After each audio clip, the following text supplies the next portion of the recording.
Assalamualaikum warahmatullahi wabarakatuh. Berjumpa lagi Iwan Villa semua. Kita kembali hadir di studio Kodonditan ya. Dan bersama saya bagi teman-teman yang tidak tahu ya, nama saya adalah Predator XXXX. Ini kayak ini ya. Jadi kayak pencapu ya. Salah teman-teman ya. Predator triple X. Enggak, kita ini adalah penyalip. Oh, penyalip. Penyalip Tuhan. Oke, di kesempatan ini kita akan membahas satu tema, ya, satu pembahasan yang sedang viral tentunya.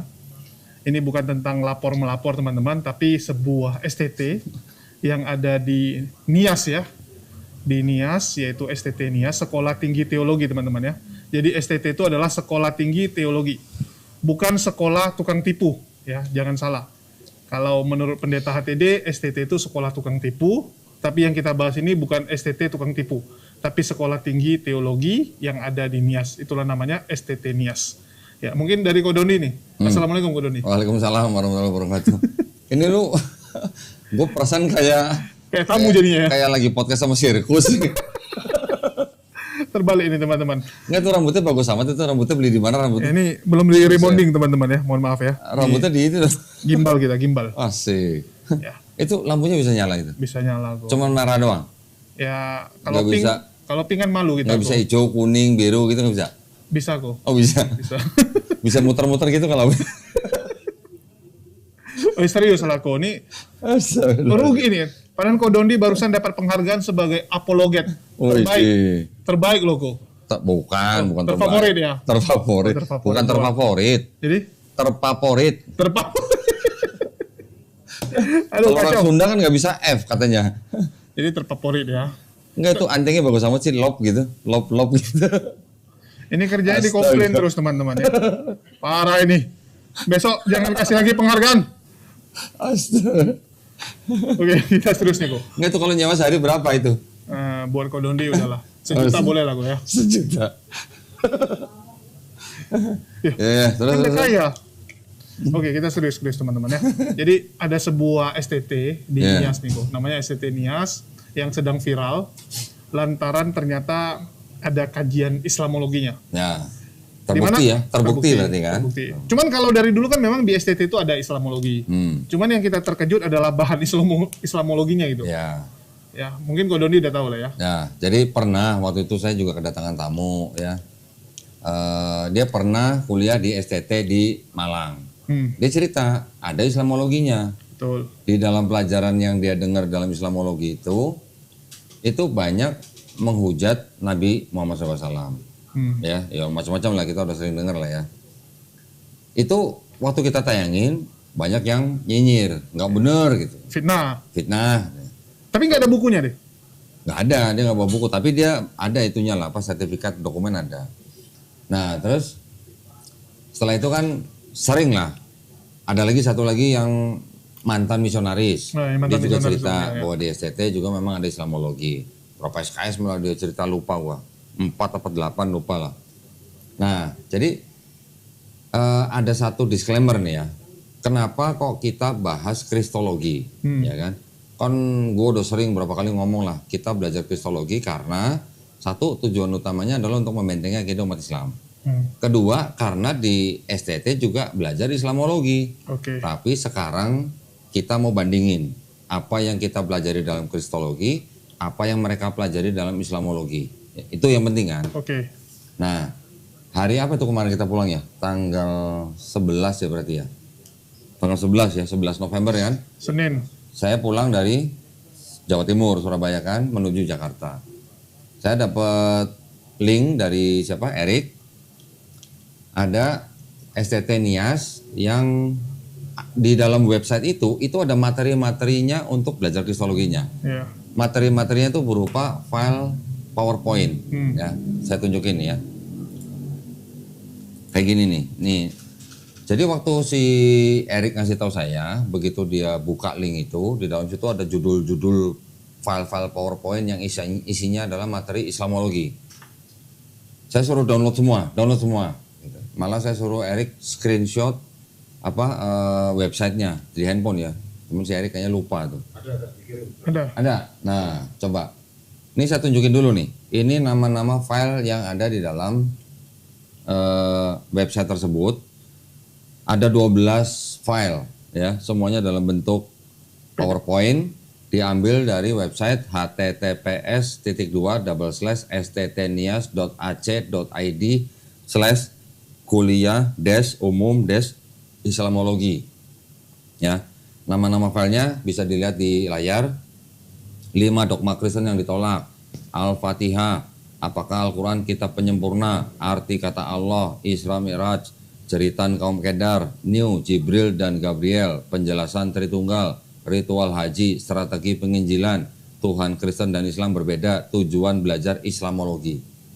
Saya ketika coba buka satu file, waktu itu belum rame yang ada di YouTube atau di TikTok ya. Saya coba buka satu file, saya lihat isinya, saya bilang ini pasti asalnya ilmu-ilmu begini ini saya tahu asalnya dari mana. Benar, ternyata ketika saya buka daftar pustakanya ada salah satu bukunya Christian Prince. Nah, jadi ternyata orang-orang Kristen atau mahasiswa-mahasiswa STT ya yang belajar Islamologi ternyata materinya juga berasal dari Christian Prince. Christian Prince kita tahu sendiri ya, dia orang yang sangat-sangat pengecut, nggak berani nongolin muka, nggak berani berdebat tatap muka, bisanya cuman koar-koar di belakang kamera, ya, bahasanya juga tidak baik, ya kan, menghujat Islam, menghujat Nabi, menghujat Allah Subhanahu Wa Taala. Nah, kita semua udah tahu. Jadi sekarang kita bongkar, sekarang kita tunjukin ke penonton apa yang mereka pelajari di dalam Islamologi di STT. Nah kali ini kita mau bahas materi yang ada di STT Nias. Kita mungkin nggak bisa bahas semua lah ya. Nanti mungkin beberapa sesi lah. Pertama sekarang yang sama Julius dulu. Kita buka apa dulu? Berarti kalau kita ngeliat judulnya, berarti kan ada tujuan belajar Islamologi. Nah itu aja dulu ya yang kita buka ya. Boleh. Nah, Tujuan ya. Tujuannya ya. Ini filenya udah ada nih. Nah ini saya udah kumpulin. Ya tuh. Kita buka tujuan. Atau kita buka linknya dulu ya. Udah dikirim kok. Tunggu sebentar. Erik. Nah, ini kita lihat. Mana ini? Ya. Oh, video ya? Ya, itu hasil screenshot. Oh, ini screenshotnya. Mana? Tinggal di play. Oh. Coba kita lihat. Ya, jadi buat teman-teman ya, inilah. Tunggu sebentar. Ini ada suaranya nih. Hari ini kami ingin memberitahukan kepada teman-teman sekalian bahwa diduga ada sekolah tinggi teologi Ini suara di siapa? Indonesia yang sah, legal, diakui pemerintah dan di bawah Kementerian Pendidikan, Bang Ali. yang mana dalam materi atau pembelajarannya materi di sekolah tersebut diduga ada melakukan penistaan terhadap simbol-simbol Islam, terutama yaitu nama Allah. Baik. Sekolah apa yang kami maksudkan itu kita cari di Google, yaitu STT Nias. Nah ini dia, Sekolah Tinggi Teologi Nias yang terletak di Gunung Sitolia, Sumatera Utara. Ini profilnya, sejarahnya.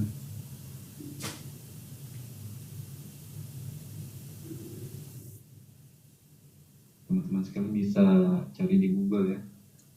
Mungkin website masih ada. Sebelum dihapus, silakan dicek. Klik aja STT Nias.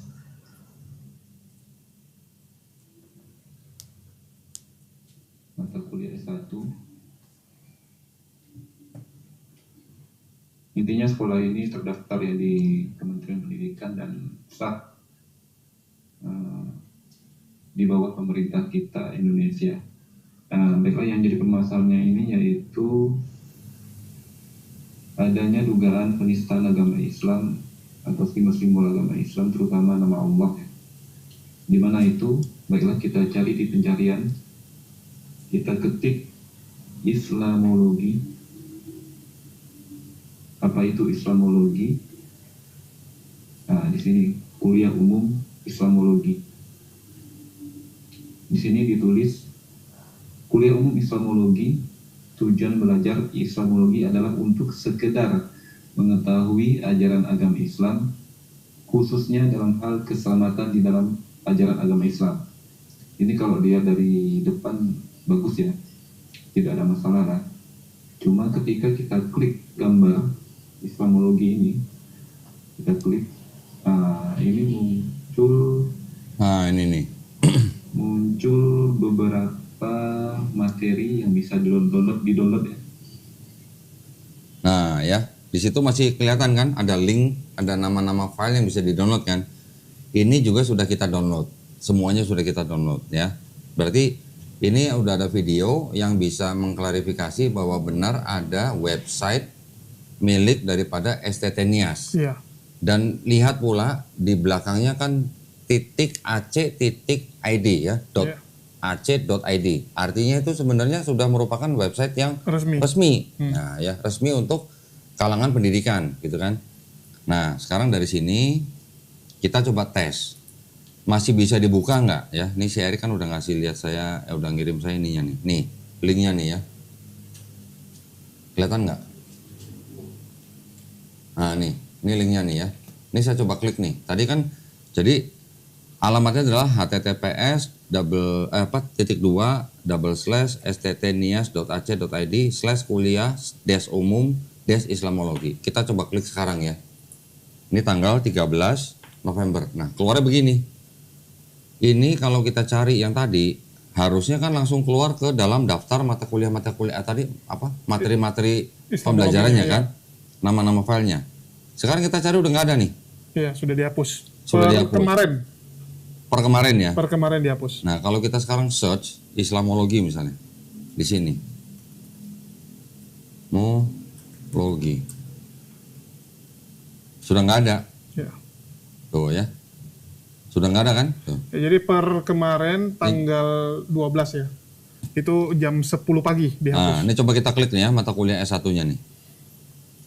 Nggak ada.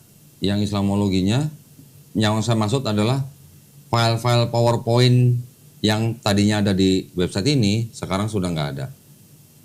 Tuh. Udah nggak ada.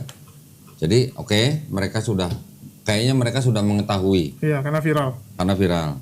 Mereka sudah melihat bahwa ternyata materi-materi pembelajaran Islamologi di STT tersebut ternyata bisa berpotensi menimbulkan kegaduhan ya. Ya, untungnya kami sudah download. Jadi sekarang kita mau buka satu persatu, cuman mungkin nggak bisa semua. Nanti kita bisa adakan beberapa kali sesi lah ya. Untuk membedah satu persatu Oke. pembahasan materi kuliah. Oke, sekarang kita coba ya. Coba Rik.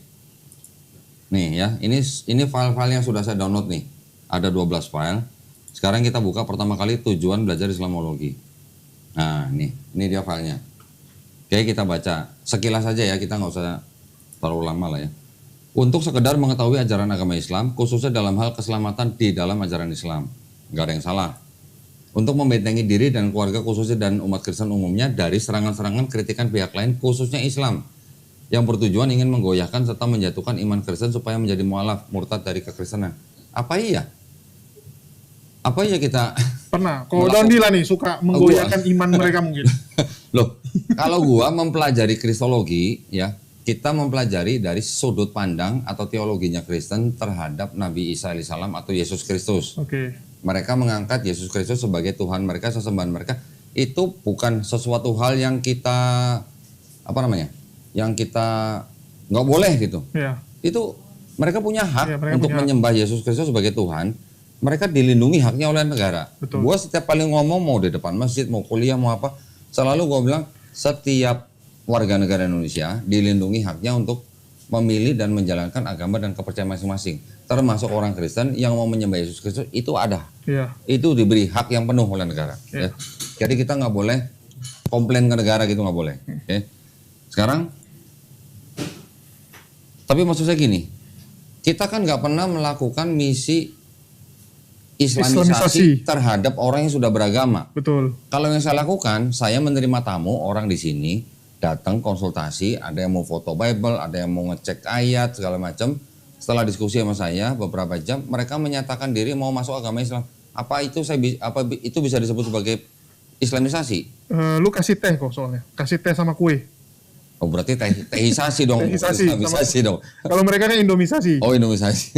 Lah, Kalau ini artinya kue mereka datang sendiri ke sini, bukan saya mendatangi mereka door to door, ketok-ketok pintu rumah orang Kristen, enggak, bukan begitu.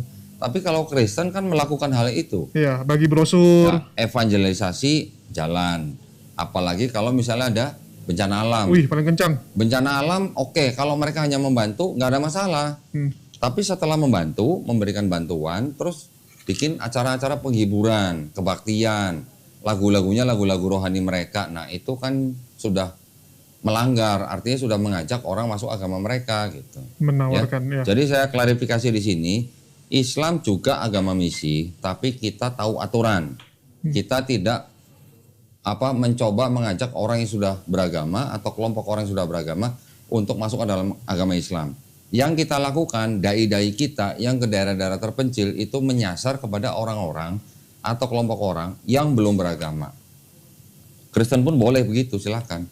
Ya, jadi kita tidak menyasar kepada orang yang sudah beragama atau kelompok orang yang sudah beragama. Berikutnya, supaya dapat bersaksi bahwa jaminan keselamatan hanya dapat diperoleh melalui Yesus Kristus, Isa Al-Masih. Iya, udah mulai bawa-bawa nama. Kenapa dia kasih tanda kurung Isa Al-Masih ya? Iya. Kan banyak yang bilang katanya Yesus Kristus bukan Isa Al-Masih ya? Iya, artinya STT ini mengakui Isa sama dengan Yesus. Nah, berarti STT ini mengakui bahwa Yesus Kristus adalah Isa Al-Masih. Ini Di Elia luar nih, Yesus nonton. tidak ada kepastian akan keselamatan. Yang saya heran kenapa dia pakai surah 3 Ali Imran ayat 55. Kenapa coba? Iya, karena Isa Al-Masih. Loh, iya maksudnya gini. Kan supaya dapat bersaksi bahwa jaminan keselamatan hanya dapat diperoleh melalui Yesus Kristus, di luar Yesus tidak ada kepastian akan keselamatan. Harusnya kan berdasarkan ayat di dalam Bible mereka dong. Betul, di surat 3 pun nggak bahas itu masalahnya. Kenapa bahas Ali Imran 55 gitu loh. Apa urusannya? Kan Quran bukan kitab sucinya Kristen. Kalau memang mereka mau bersaksi bahwa di luar Yesus tidak ada keselamatan, harusnya berdasarkan ayat di dalam Bible. Kenapa nyomot dari dalam Quran gitu. Sekarang kita coba lihat Quran Ali Imran 55. 55. Ali Imran 55 nih. Ingatlah ketika Allah berfirman, "Hai Isa, sesungguhnya aku akan menyampaikan kamu kepada akhir ajalmu dan mengangkat kamu kepadaku serta membersihkan kamu dari orang-orang yang kafir dan menjadikan orang-orang yang mengikuti kamu di atas orang-orang yang kafir hingga hari kiamat. Kemudian hanya kepada akulah kembalimu. Lalu aku memutuskan di antaramu tentang hal-hal yang selalu kamu berselisih padanya." Apakah ini ayat merupakan pernyataan bahwa di luar Isa Al-Masih tidak ada keselamatan? Enggak. Buat orang Islam maksudnya? Enggak. Kan enggak gitu maksudnya. Udah jelas kok tulisannya. Itu berarti kalau begitu orang pengajar STT yang menggunakan ayat ini berarti dia mau menafsirkan ayat ini sesuai dengan kacamata dia. Gitu. Nah, sekarang kita coba lihat di tafsir. Oke. Kita buka aja yang gampang aja nih. Ali Imran dari Kemenak ya, Ali Imran 55. Kita coba baca tafsirnya. Nih ya, 55 ya, tafsirnya nih. Ayat ini menjelaskan tentang beberapa bukti kemuliaan Isa bin Maryam. Ingatlah hai Nabi Muhammad ketika Allah berfirman, "Wahai Isa, aku akan mewafatkanmu atau menyempurnakan keberadaanmu di dunia dan mengangkatmu kepadaku, yaitu ke tempat yang mulia tanpa melalui proses kematian, serta menjauhkan dan menyucikanmu dari orang-orang kafir. Dan menjadikan orang-orang yang mengikutimu yang tidak mengubah agamamu serta yang membenarkan kenabianmu di atas orang-orang yang kafir terhadapmu dengan menyembunyikan bukti-bukti kerasulanmu hingga hari kiamat. Kemudian kepadaku kalian kembali, baik yang beriman kepada Nabi Isa maupun yang kafir kepadanya. Lalu aku beri keputusan tentang apa yang kalian perselisihkan, yaitu tentang Isa dan kebenaran ajaran yang dibawanya." Tafsir tahlilinya, Allah membalas tipu daya orang kafir dengan mengangkat Isa Al-Masih kepadanya. Dalam hal ini terdapat berita gembira untuk Nabi tentang datangnya bantuan Allah untuk menyelamatkan dirinya dari tipu daya orang-orang kafir sehingga mereka dalam usahanya melaksanakan tipu daya itu tidak akan berhasil. Allah akan mengangkat Nabi Isa kepadanya dan akan mewafatkannya pada saat ajalnya tiba, sesudah turun dari langit pada waktu yang ditentukan. Sesuai dengan sabda Nabi Muhammad SAW, "Demi Allah yang jiwaku di tangannya, Isa putra Maryam akan turun di antaramu sebagai hakim yang adil, kemudian ia akan memecah salib, membunuh babi, menghentikan peperangan, dan membagi-bagikan harta. Serta tak seorang pun yang akan menerimanya karena tidak membutuhkannya lagi. Dan merasa bahwa sujudnya ibadahnya lebih utama dari dunia dan semua isinya." Riwayat Al-Bukhari dari Abu Hurairah. Allah membersihkan Isa alaihissalam dari orang-orang kafir dengan menyelamatkannya dari kejahatan, cercaan, serta nistaan dan tuduhan yang akan mereka lakukan, dan akan menjadi pengikut-pengikutnya yang beriman itu percaya bahwa dia adalah hamba Allah dan utusannya. Percaya akan kata-kata Isa bahwa beliau diutus untuk memberi kabar gembira di Quran surat As-Saff surah ke-61 ayat 6 tentang kedatangan seorang utusan Allah yang akan datang sesudahnya yang bernama Ahmad, Nabi Muhammad SAW. Allah akan mengangkat mereka yang percaya itu kepada derajat yang tinggi, tidak seperti orang-orang Yahudi yang menipu dan mendustakan Nabi Isa yang direndahkan martabatnya oleh Allah. Ketinggian derajat itu ada kalanya di bidang keimanan yang bersifat rohaniah dan dalam bidang akhlak dan kesempurnaan sopan santun, serta dekatnya mereka pada yang hak dan jauhnya dari yang batil. Ada kalanya kelebihan yang bersifat duniawi, yaitu mereka akan memegang tampuk pimpinan di dunia. Kemudian semua manusia akan dikembalikan kepada Allah, yaitu pada hari kebangkitan, dan Allah akan memutuskan perkara yang mereka perselisihkan dalam urusan agama, termasuk di dalamnya perselisihan-perselisihan yang terjadi di antara pengikut-pengikut Isa alaihissalam dan orang-orang yang tidak percaya kepadanya. Ini kebaca nggak ya? Di layar jelas nggak, Rik? Kebaca. Jelas. Oke, sekarang kita kembali ke PowerPoint. Nah, berarti kalau begini, pengajar materi Islamologi di STT berarti menafsirkan Quran surat Ali Imran ayat 55 ini menurut kacamata orang Kristen. Iya dong? Iya. Ini yang melompat pagar, yang begini ya. Ini yang tidak boleh. Saya selama ini diwanti-wanti sama Majelis Ulama Indonesia ya, salah satu pimpinan Majelis Ulama Indonesia, supaya apa? Supaya kita tidak menafsirkan kitab suci orang. Gitu. Kalaupun kita ingin mengkritik keyakinan mereka, mengkritik agama mereka, yang kita kritik sebatas hanya apa? Teks. Yang kita boleh lakukan hanya teks dan berdasarkan literasi-literasi ada datanya gitu. Itu yang boleh kita lakukan, tapi kita tidak boleh menghina agama orang lain, kita tidak boleh menghina sesembahan mereka. Dan di Quran juga sudah diperintahkan. Oke, ini poinnya. Berikutnya, untuk menghindari perkawinan campuran dengan pemeluk agama lain, khususnya Islam, dan untuk menolak anggapan semua agama sama saja. Ini kayaknya agak Nggak cocok. Ya ada cocoknya tapi kurang cocok ya. Maksudnya gini, yang sering menjadi korban Iya. itu adalah orang Islam yang nikah dengan orang Kristen. Hamilisasi. Ya. Saya jarang mendengar orang Islam sengaja menikahi atau menghamili orang Kristen supaya dia masuk Islam. Jarang. Yang nikah ada, tapi sengaja enggak. Ya, sengaja maksudnya untuk untuk harus masuk ke agama Islam. Saya nggak pernah dengar. Yang sering saya dengar orang Kristen menghamili orang Islam untuk akhirnya masuk Islam. Ada yang malah ikut Islam dulu, begitu sudah ada anak, Ya. balik. Ada yang menikah dengan cara Islam, jadi pura-pura mualaf, setelah menikah dia kembali lagi ke agama lamanya. Dan memaksa pasangan juga harus ikut. Itu yang sering terjadi ya. Oke, mungkin ini nggak ada datanya, jadi kita mungkin nggak bisa terang-terangan. Belum ada lah data ya. lengkap lah. Oke. Berikutnya, untuk menetapkan iman dan ajaran Kristen yang kita yakini dan Islamologi bukan untuk diyakini sebagai kebenaran yang hak, namun sebagai sarana untuk mendukung, perhatikan, namun sebagai sarana untuk mendukung apa? Tugas perkabaran Injil. Pekabaran Injil. Tugas Ini, ternyata itu. Nah, jadi gini, masalah Islamologi bukan diyakini sebagai kebenaran hak, buat mereka itu hak mereka, gitu loh. Ya, itu buat mereka silakan. Namun sebagai sarana untuk mendukung tugas pekabaran Injil, berarti mereka belajar Islamologi memang digunakan untuk penginjilan.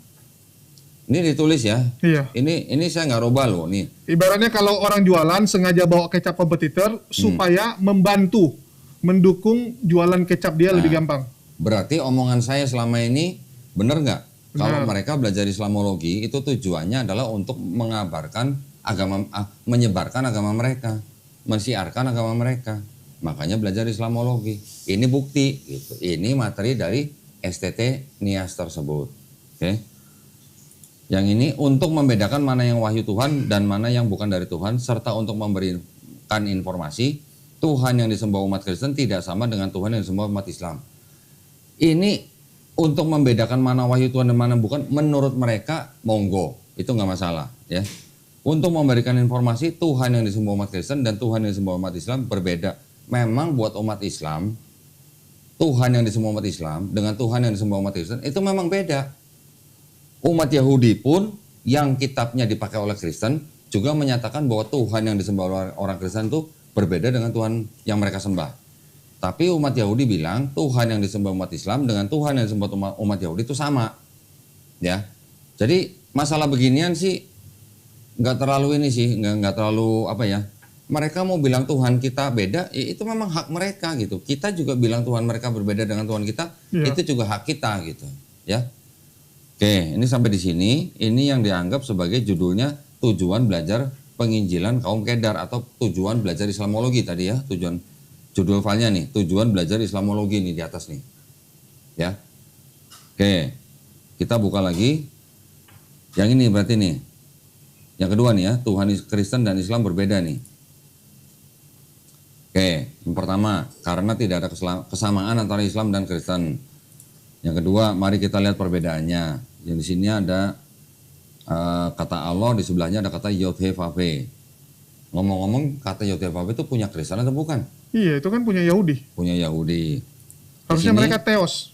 Ya, di sini berdasarkan nama Islam, Allah, Kristen, Yod-Heh-Vav-Heh. Sejak kapan?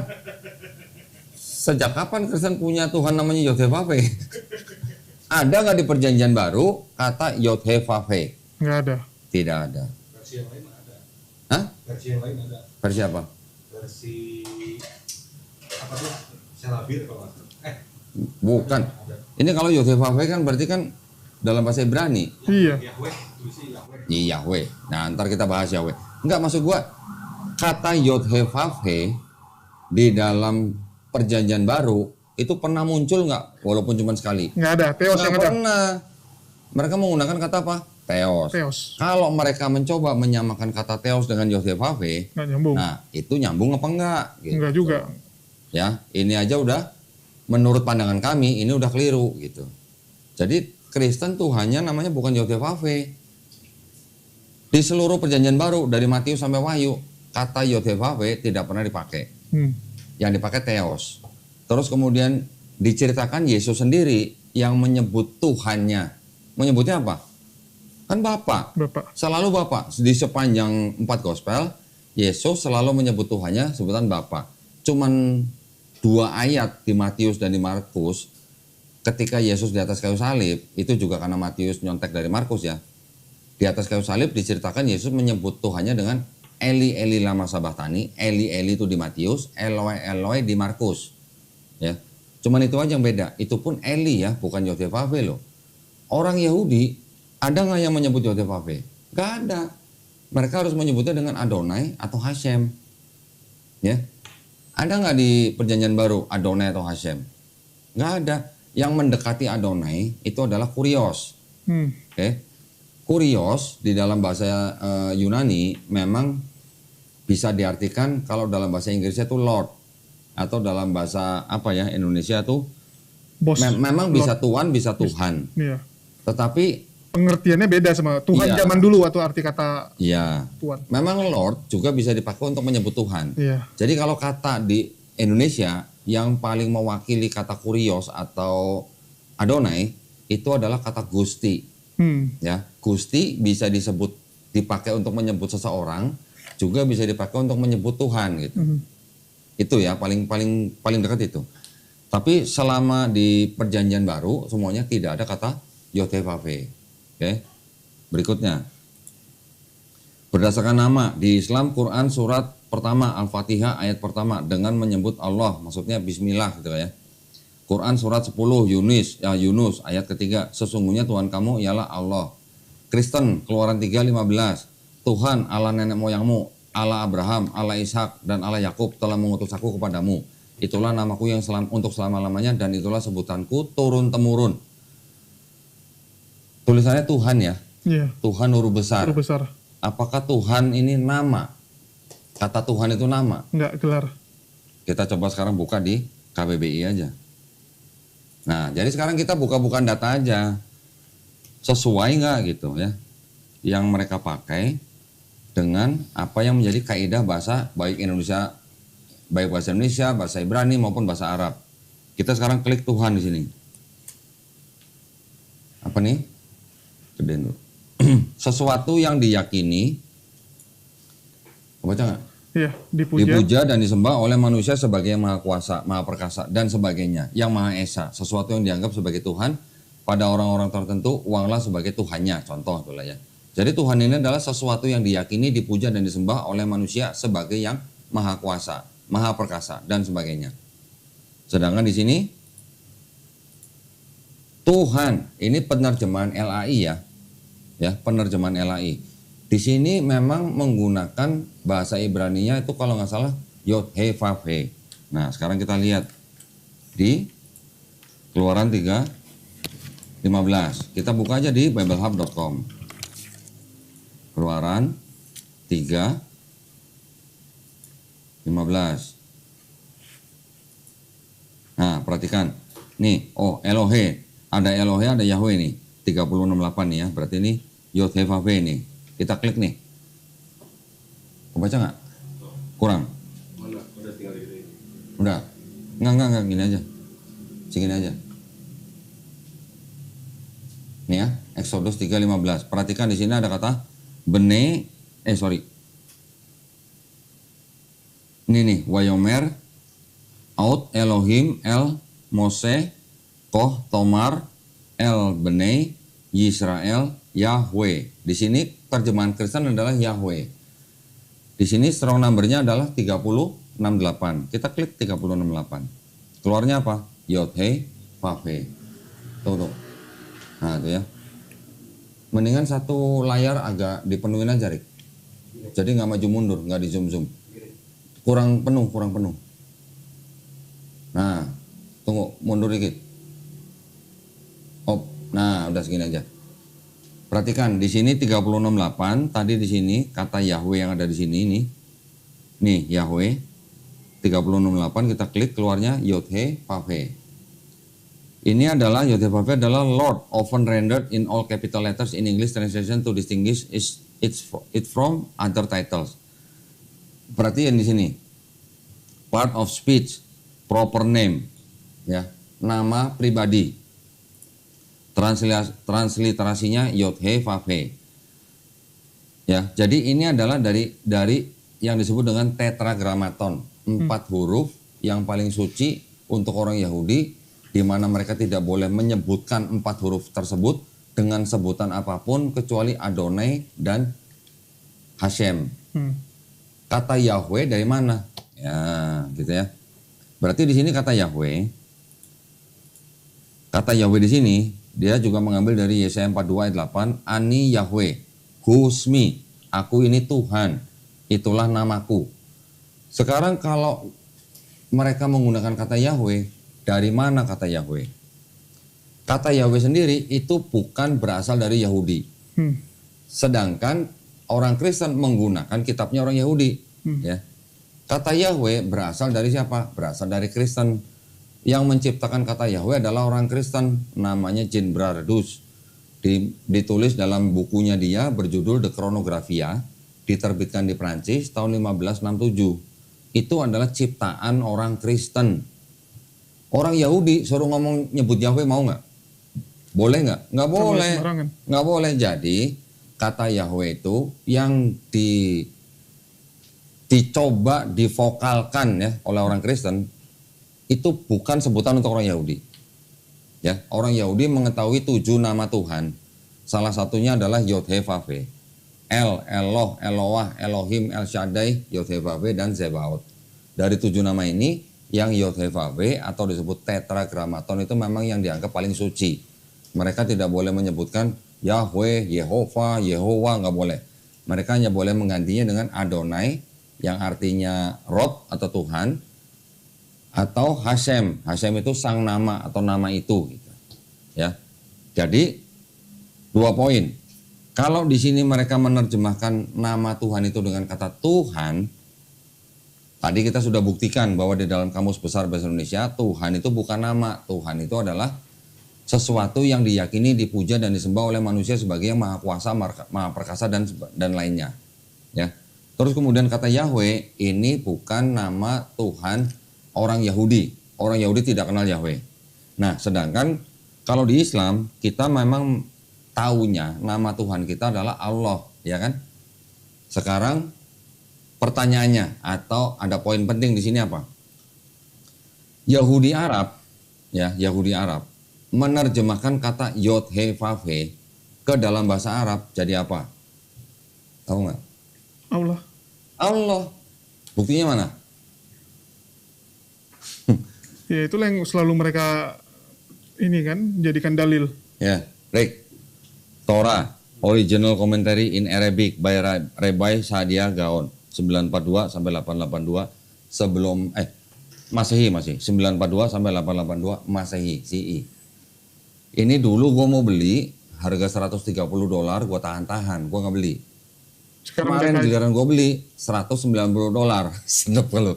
Ya kan udah kaya sekarang kok, udah sukses. Ya, bukan begitu. Maksudnya ini kok Toto bisa naik harganya gitu. Ini bahasa Arab ya. Saya nggak pandai bahasa Arab, tapi di sini ada ayat ya yang tadi disebutkan Keluaran 3:15 nih, Keluaran ya. Kok Genesis? Sorry. Exodus. Tadi kan Keluaran kan? Nah ini Exodus. Exodus 3 ayat 15. Di sini ada kata apa nih? Lihat nggak? Huruf Allah. kelihatan nggak, Rik? Coba, Rik. Nih, ini kan 15 nih.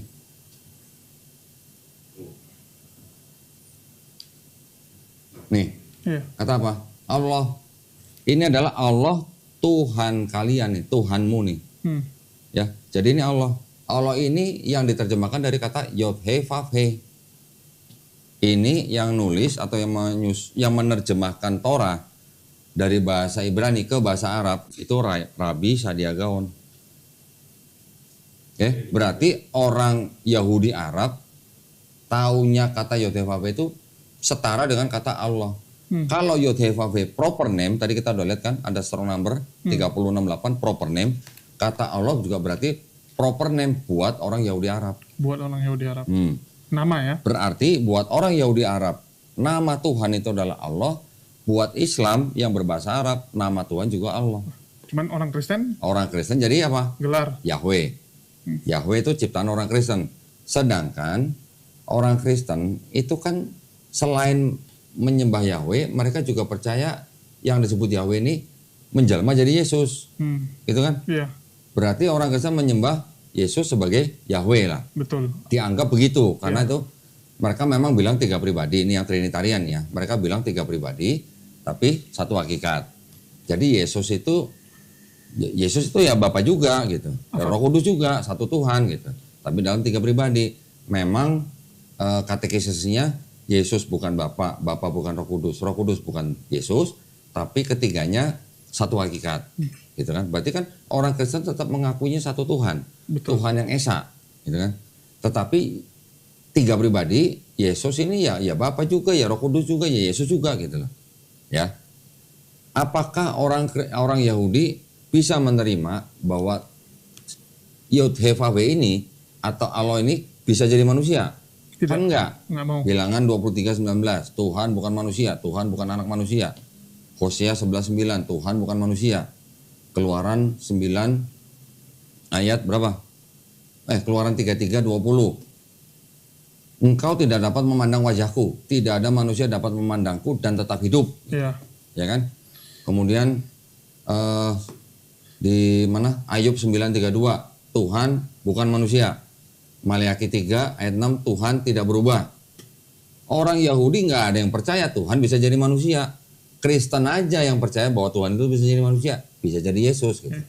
Berarti Tuhan yang disembah oleh Yahudi dan Tuhan yang disembah sama Islam itu sama. Punya karakter yang sama. Nah, karakternya sama. Karakternya sama. Ciri-cirinya sama. Tapi Tuhan yang disembah Kristen ini yang berbeda dari Islam dan Yahudi. Jadi kalau Yahudi sama Islam, ya manusia lihat Tuhan, kita yang mati. Kalau Kristen, manusia lihat Tuhan, Tuhan yang mati. Padahal Yesus juga di dalam gospel juga ngomong loh.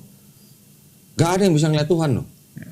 Melihat rupamu rupanya tidak, mendengar suaranya tidak. Itu ada ayat ngomong gitu kan. Iya. Tapi waktu Yesus dibaptis ada suara di langit. Inilah anakku yang kukasihi gitu. Siapa yang dengar? Nggak tahu siapa. Ya, jadi untuk slide yang ini ini sudah kacrut gitu kalau saya bilang. Iya. Bahasa apa itu kacrut ya? Amburadul. Kata Tuhan dianggap nama Tuhan, tapi ternyata menurut KBBI bukan. Kata Yahweh, ternyata juga buat orang Yahudi bukan nama. Itu adalah ciptaan orang Kristen. Oke, lanjut. Ini tadi berdasarkan nama katanya. Sekarang berdasarkan wujud. Katanya. Berdasarkan wujud. Islam, Al-Fatihah ayat 1, Yunus ayat 32, Ar-Rahman ayat 27. Kristen, Yohanes 4, 24, 2 Korintus 3, 17. Ini kita mau lihat satu-satu ya. Boleh. Al-Fatihah 1, kita sudah tahu lah ya. Ar-Rahmanir-Rahim. Dengan menyebut nama Allah yang maha pemurah lagi maha penyayang. Bismillahirrahmanirrahim. Kita lihat di surat Yunus. Ayat berapa tadi? 32. Maka zat yang demikian itulah Allah Tuhan kamu yang sebenarnya, maka tidak ada sesudah kebenaran itu melainkan kesesatan. Maka bagaimanakah kamu dipalingkan dari kebenaran? Terus Ar-Rahman 27. Ar-Rahman 55 27.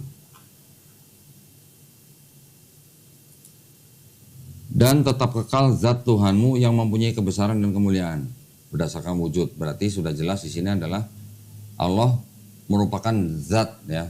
Zat itu adalah essence atau persons. Kristen Yohanes 4:24 kita lihat. Yohanes 4:24. Allah itu roh dan barang siapa menyembah dia harus menyembahnya dalam roh dan kebenaran.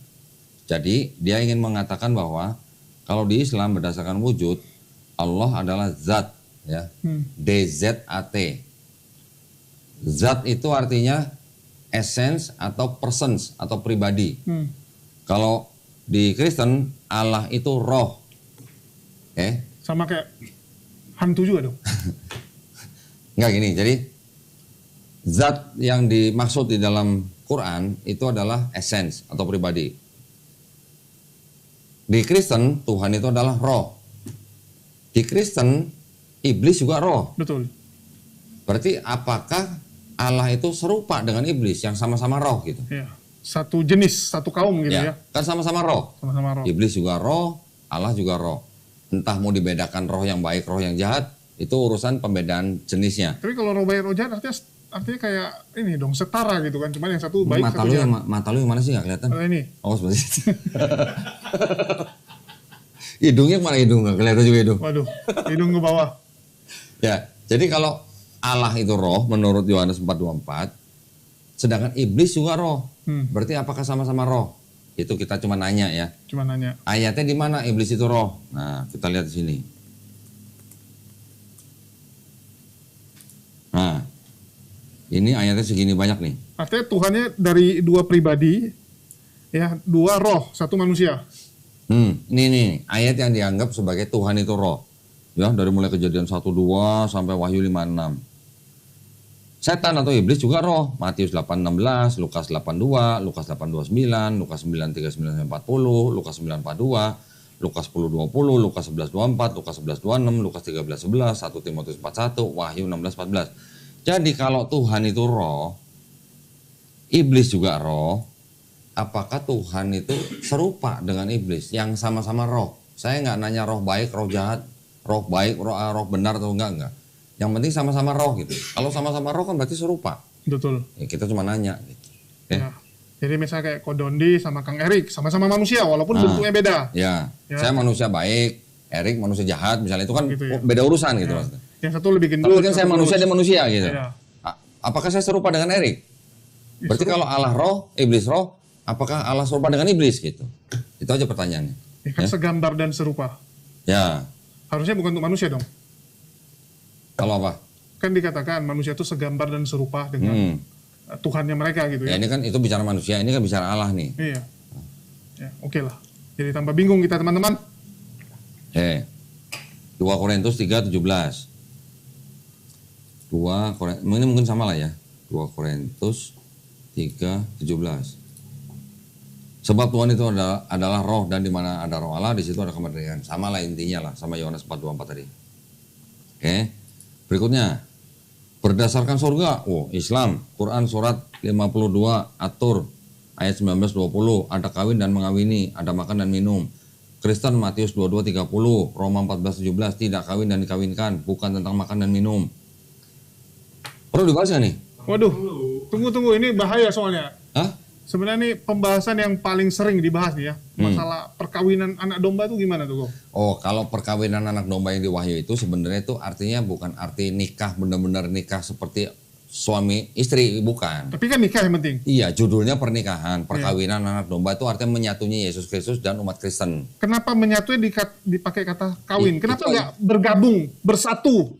Ya penyatuan dalam iman gitu maksudnya. Ya kenapa nggak dibilang bersatu dalam iman gitu? Kenapa harus kawin gitu? Ya kita nggak bisa mengkritik gaya bahasa. Oh, iya. Kalau gaya bahasa nggak boleh dikritik. Itu Nggak, pasti kan hak mereka gitu. Setiap orang yang menggunakan gaya bahasa itu pasti ada tujuannya gitu kan? Iya, gaya bahasa itu nanti mereka juga bisa larinya bisa ke literal atau majasi atau kiasan gitu loh. Jadi jangan semuanya kita jadikan literal atau jadikan semuanya majasi, harus sesuai dengan konteks gitu. Tapi ada sampai yang dibikin sama mereka itu dari kekristenan tuh gambar orang menikah.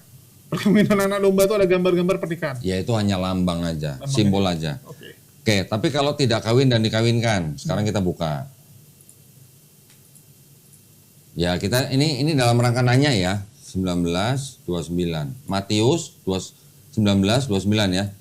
Dan setiap orang yang karena namaku meninggalkan rumahnya, saudaranya laki-laki atau saudaranya perempuan, bapak atau ibunya, anak-anak atau ladangnya akan menerima kembali 100 kali lipat dan akan memperoleh hidup yang kekal.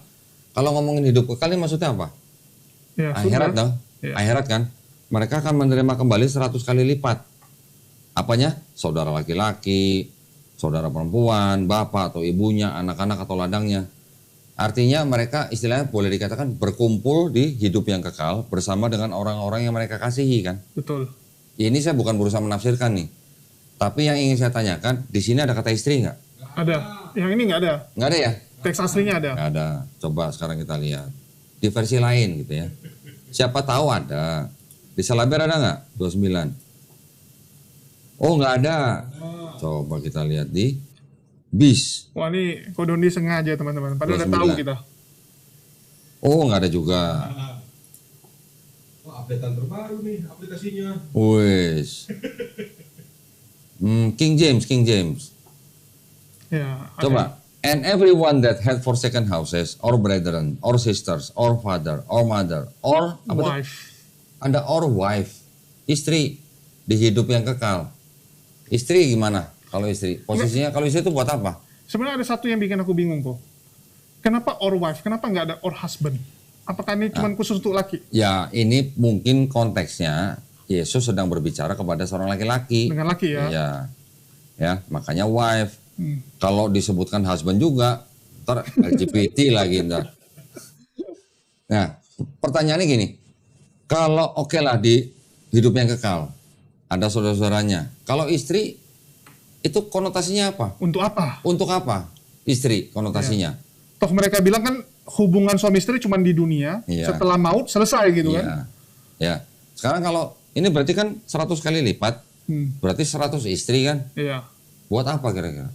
Apakah cuma buat bersih-bersih sorga atau buat bikin minuman atau apa? Enggak, gini yang agak kita bingung.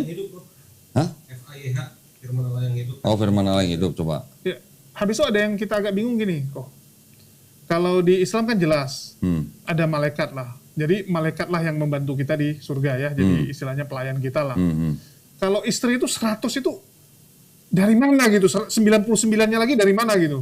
Ya mungkin duplikatnya yang satu di bumi itu mungkin yang ya. satu di cloningin gitu. Ya, mungkin cloning. Nama Indonesia modern baik-baik. Ya kan nggak mungkin istrinya orang lain diambil gitu kan? Oh jangan dong, kan nggak boleh. IMB ada IMB. Kan nggak mungkin gitu. IMB sebentar. Ini lagi nyari versinya nih sebentar. Belum. Yang setahu saya di bahasa Indonesia sehari-hari itu ada kata istrinya.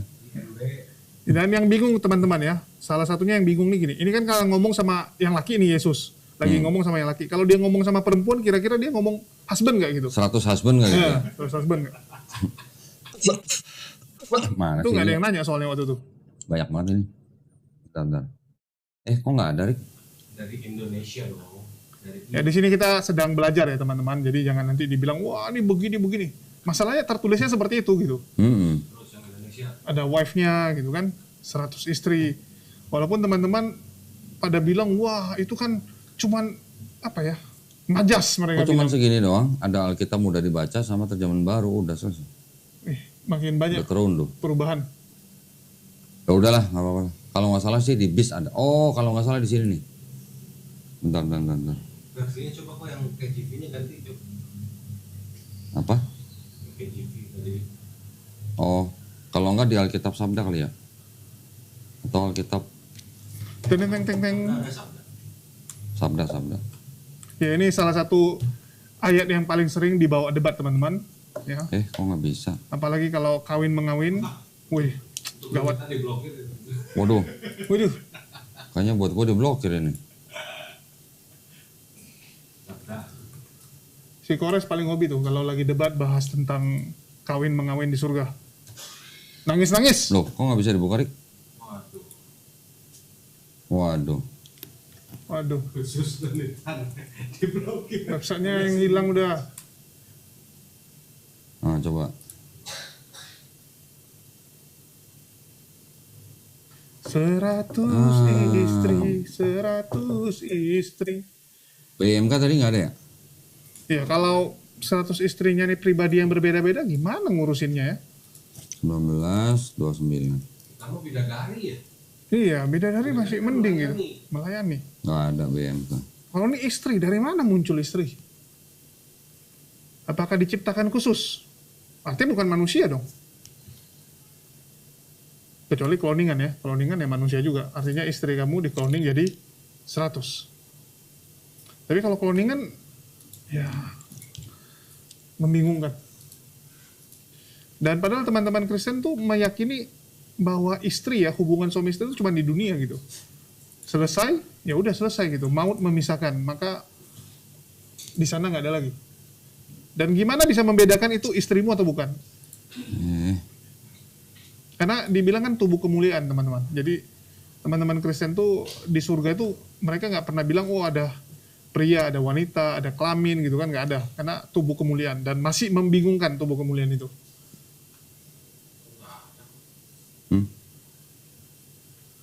Ya. Wah, lu diblokir kok. Gua Jadi yang diblokir ini yang kali ya? dibuka. Apa aja? Nih, Wah, internetnya nggak benar tuh. 19, 29.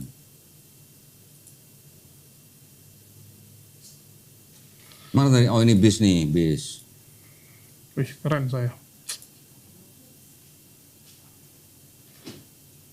Mana sih kok lama? Dereng. Berubah. Kok nggak bisa sih, Rik? Untuk penitan diblokir. Hah? Nggak bisa diklik tuh?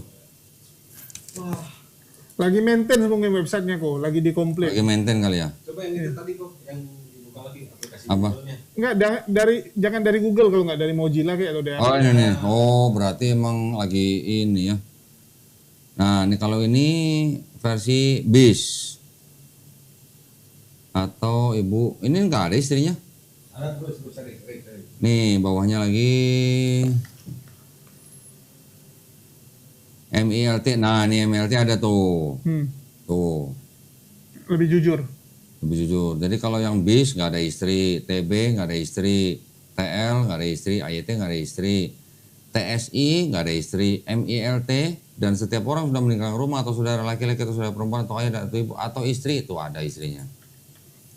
Tambah lagi kok bahasa Indonesia. Apa AVB juga nggak ada. Tambah plus bahasa Indonesia tuh. Mana? Yang di bawah. Yang merah. Ya, bisa pilih. Oh, plus bahasa Indonesia. Nggak bisa nggak keluar? Ah, ini internetnya kali ini ya? Udahlah. Udahlah, pokoknya ada lah ya. Pokoknya Pokoknya ada. beda-beda lah. Ada yang pakai istri, ada yang enggak. Nih, kamu lihat nih. Apa? Ini Ini versi apa? Oh, firman Allah yang hidup ya? Nah, ini juga ada tuh. Ada istrinya.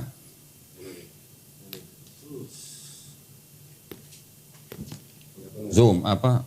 Fokus. Ya, ada kan? Ada kata istri kan tuh? Ya, istri. Jadi kalau 100 istri di hidup yang kekal, pertanyaannya buat apa? Gitu aja. Ya, kalau mereka bilang tidak ada kawin mengawinkan gitu. Ya. Bentar. Oh ini ada firman Allah yang hidup. 29. Ah dari tadi bukannya begini aja Rik tuh, kan gede tuh. Oh.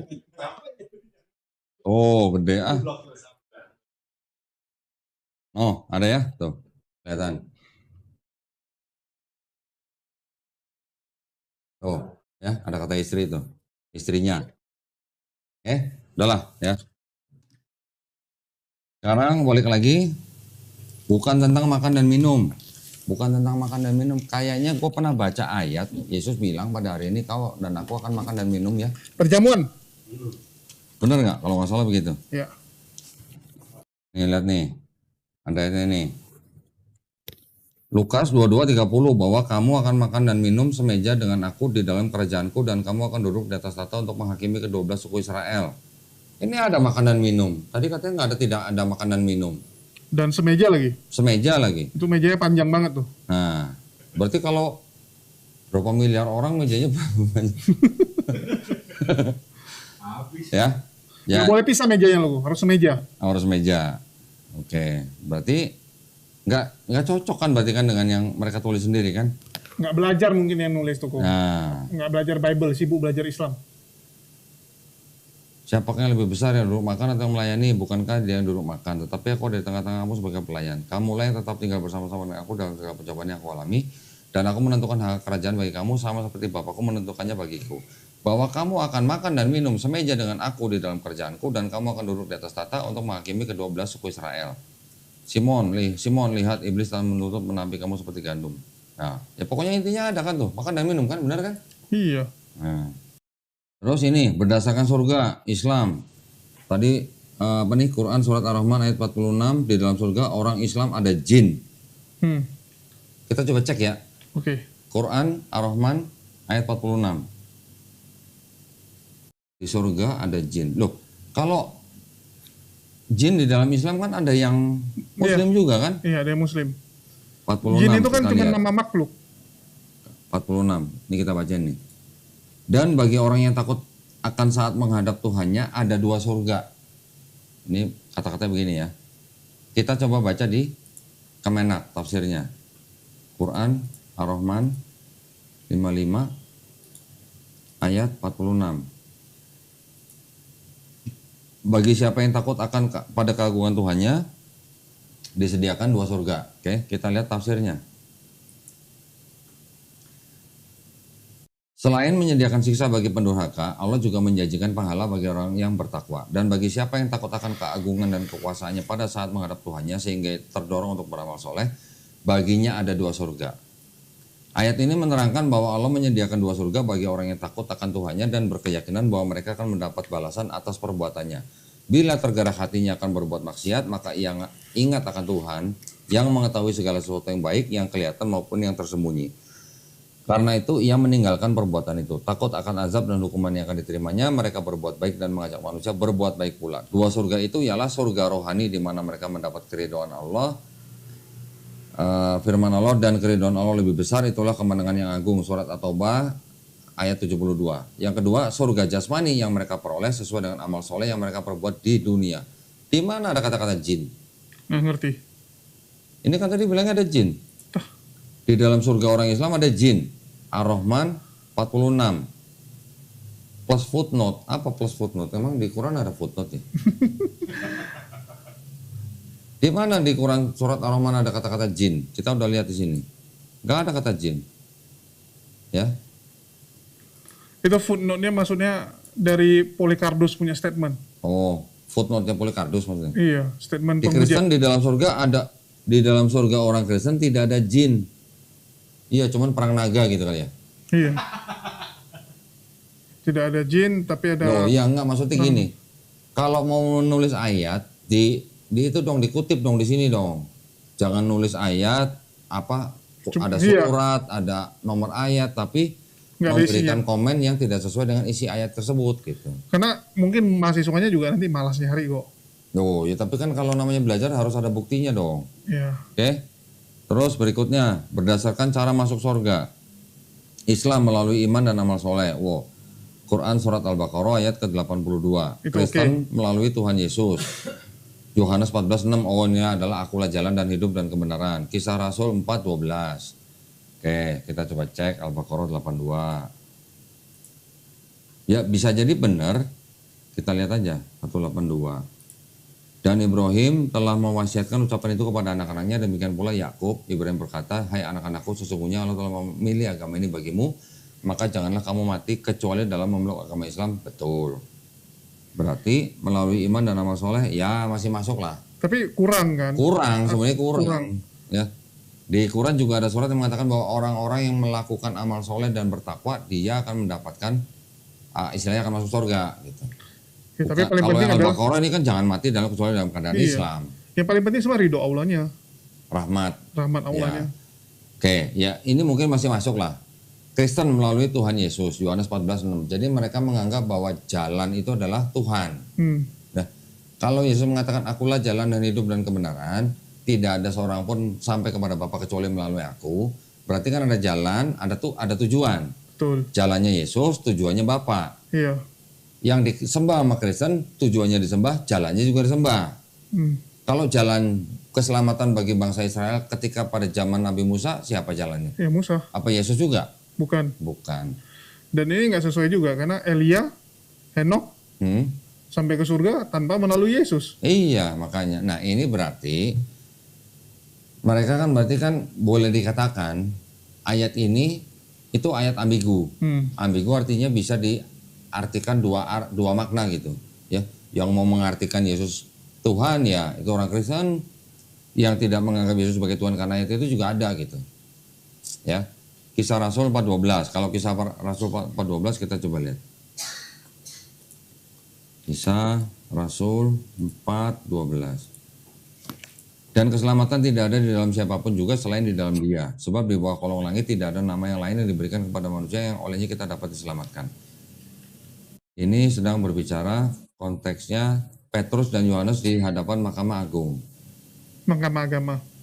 Mahkamah Agama, sorry.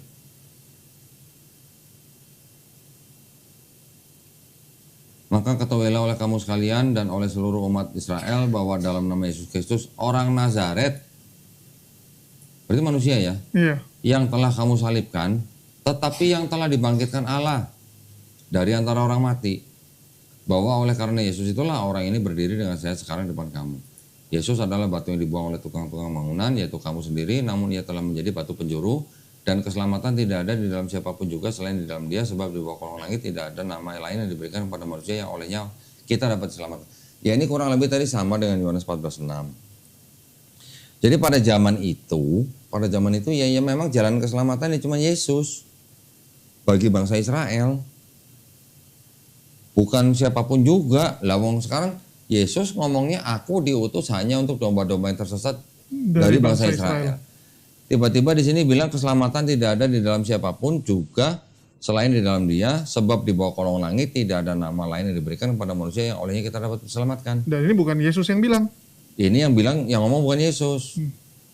Ya, jadi begitulah.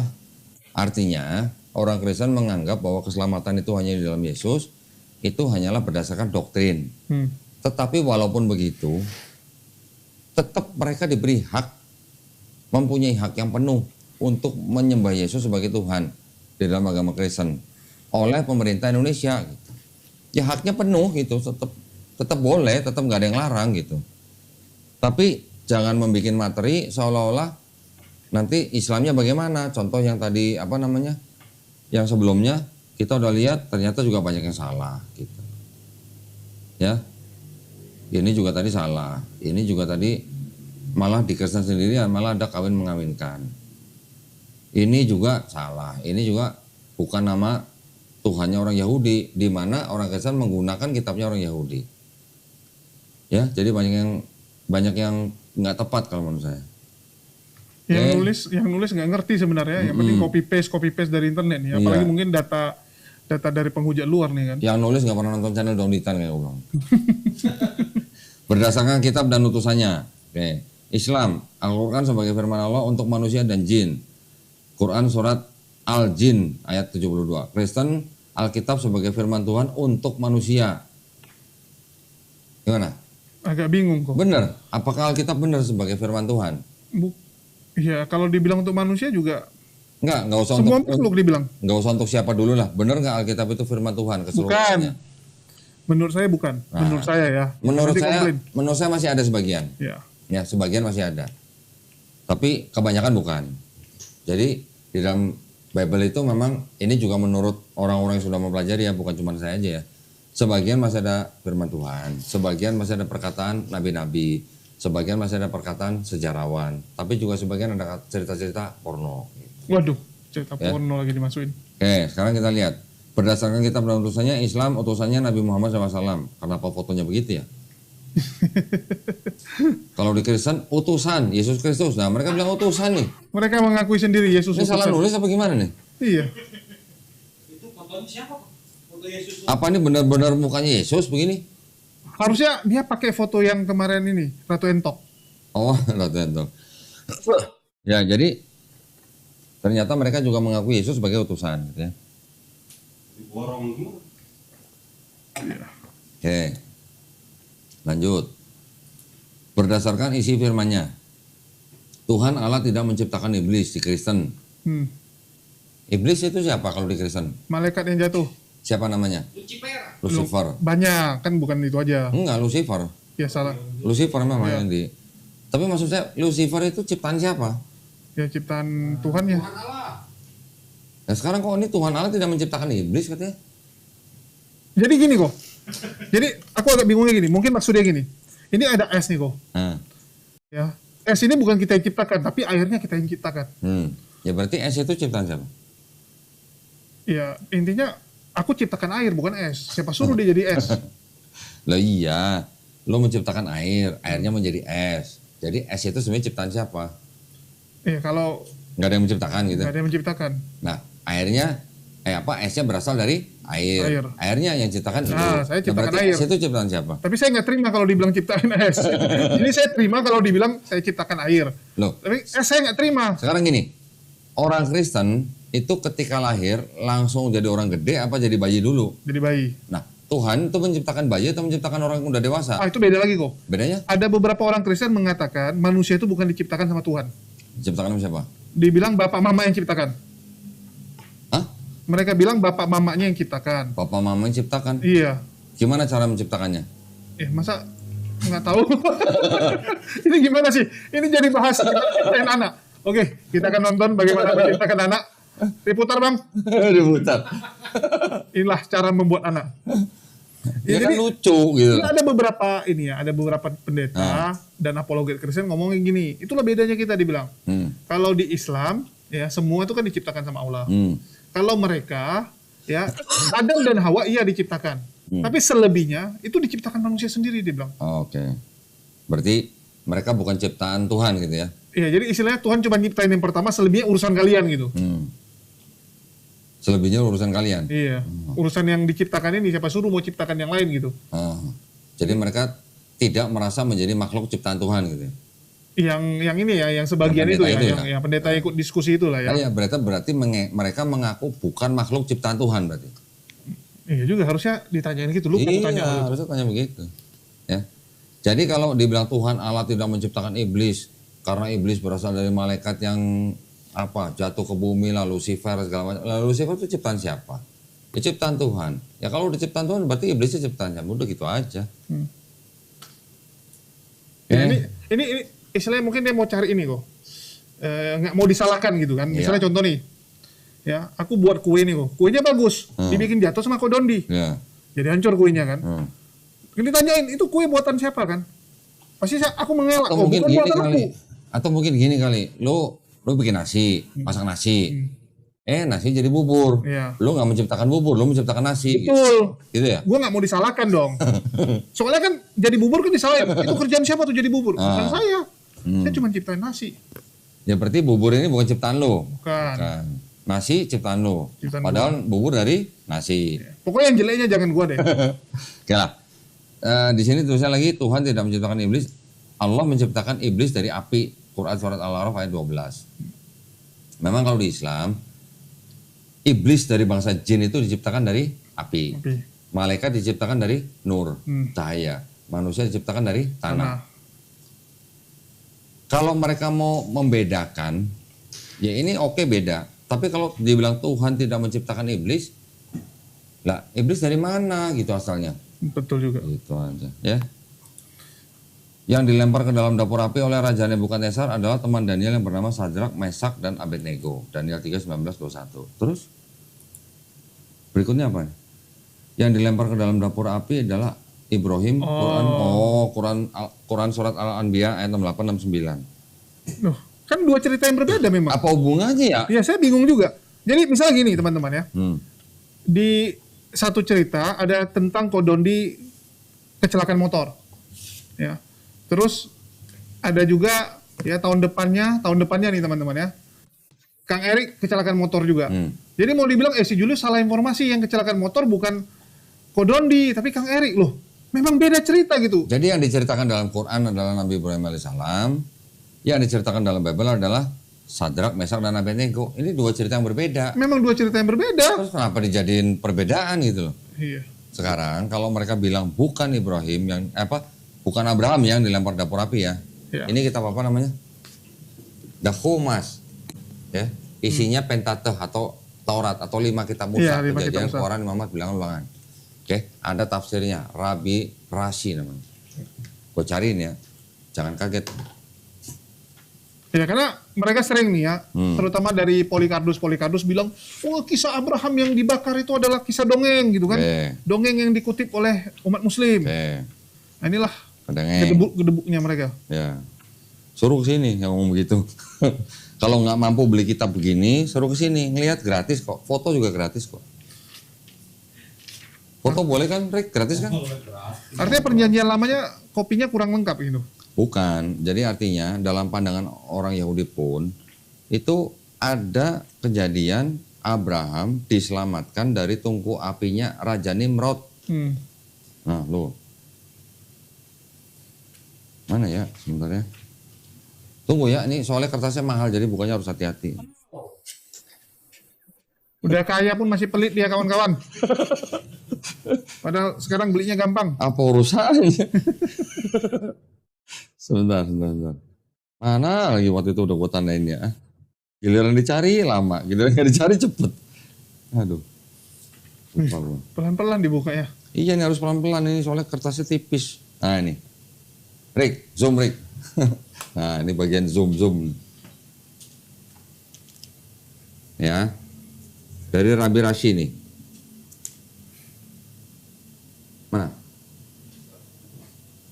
Oi nggak fokus oi, kabur. Potong gaji kameramen.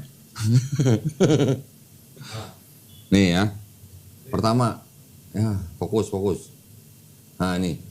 Abraham hid underground for 13 years from King siapa? Nimrod. Who wanted to kill him. Yang kedua, Nimrod flung Abraham into a burning apa? Furnace. Artinya apa? Nimrod atau Raja Nimrod melemparkan Abraham ke dalam tungku api. Ini dongeng. Iya, kalau menurut orang Kristen dongeng. Enggak, menurut lu, kalau ini kitab resminya orang Yahudi, ada... Menurut Yahudi bukan dongeng. Nah. Menurut Kristen dongeng. Nah. Menurut Islam enggak juga. Enggak juga. Nah, gimana dong? Ya. Makanya, mereka yang dongeng. Ini saran, ini saya cuma saran. Kalau adopsi kitab orang, jangan cuman ayat-ayatnya doang yang diambil, tapi juga pemahamannya juga diambil, perspektifnya juga harus diambil, diikutin gitu. Okay. Nah ini kalau yang terjadi begini kan, yang terjadi adalah orang Kristen mengadopsi kitabnya orang Yahudi, menafsirkan kitab mereka menggunakan kacamata Kristen. Betul. Tuh. Dan ini harus digarisbawahi teman-teman ya, karena sering sekali Polikarpus, ya mohon maaf, saya katakan Polikarpus Kristen, itu selalu mengatakan ini orang Islam mengadopsi cerita dongeng gitu kan. Rupanya orang Yahudi mengimani juga, kan kacau gitu, malu gitu. Makanya beli, nggak mahal kok, nggak sampai jual motor mah beli ginian. Oke. Dari koin kalian udah cukup.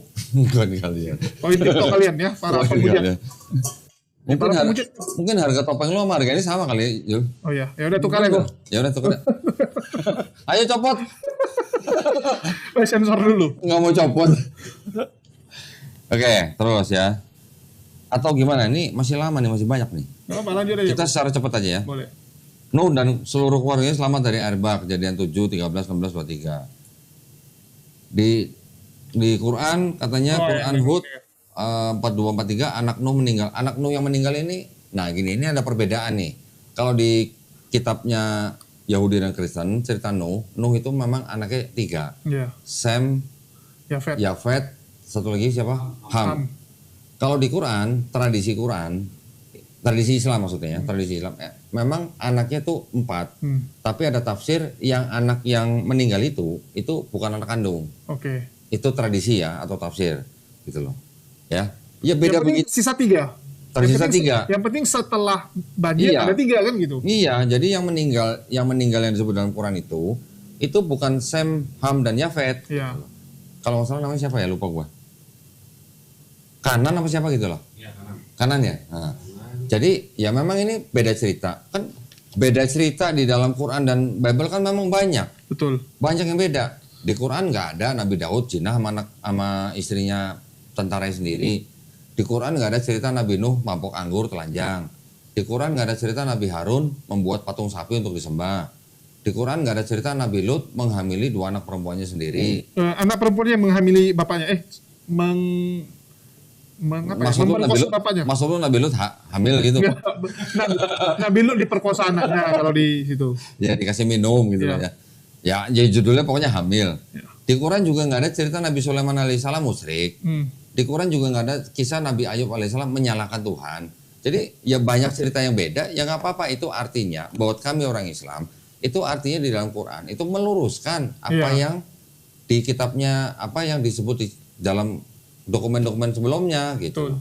Ya. Kalau menjiplak artinya copy paste gitu. Ngapain pergi bikin sesuatu yang berbeda kan? Risiko. Ya. Lanjut, Yesus dilahirkan Maria di dalam kandang domba, Lukas 2, 6 sampai 7. Sejak kapan? Kita buka ya, kita buka. Ini jelas-jelas ya. Penulis PowerPoint ini nggak ngerti dan nggak belajar, kacau. Lukas 2, 6 sampai 7 nih. Ngajarin orang tapi nggak ngerti. Ketika mereka di situ tibalah waktunya bagi Maria untuk bersalin, dan ia melahirkan seorang anak laki-laki, anak yang sulung, lalu dibungkusnya dengan lampin dan dibaringkannya di dalam palungan dan karena tidak ada tempat bagi mereka di rumah penginapan. Mana kandang dombanya? Mana tulisan kandang dombanya? Aduh. Hah? Ini gara-gara kebanyakan nonton drama Natal. Iya. Drama Natal iya kandang domba. Tapi enggak. Kalau ada tempat bagi mereka di penginapan, kalau di Lukas, di Matius kok di dalam rumah. Nah itu makanya kan memang beda kisah kelahiran Yesus di Matius sama di Lukas. Kalau di Matius mah Yesus, orang tuanya Yesus nggak pernah datang dari Nazaret. Memang mereka tinggalnya di Yerusalem atau di Yudea atau daerah situlah. Lahirnya di Bethlehem. Kalau di Lukas, Maria dan Yusuf jauh-jauh datang dari Nazaret. Sampai di situ waktunya Maria lahir, baru lahir. Dan ngapain juga? Hah?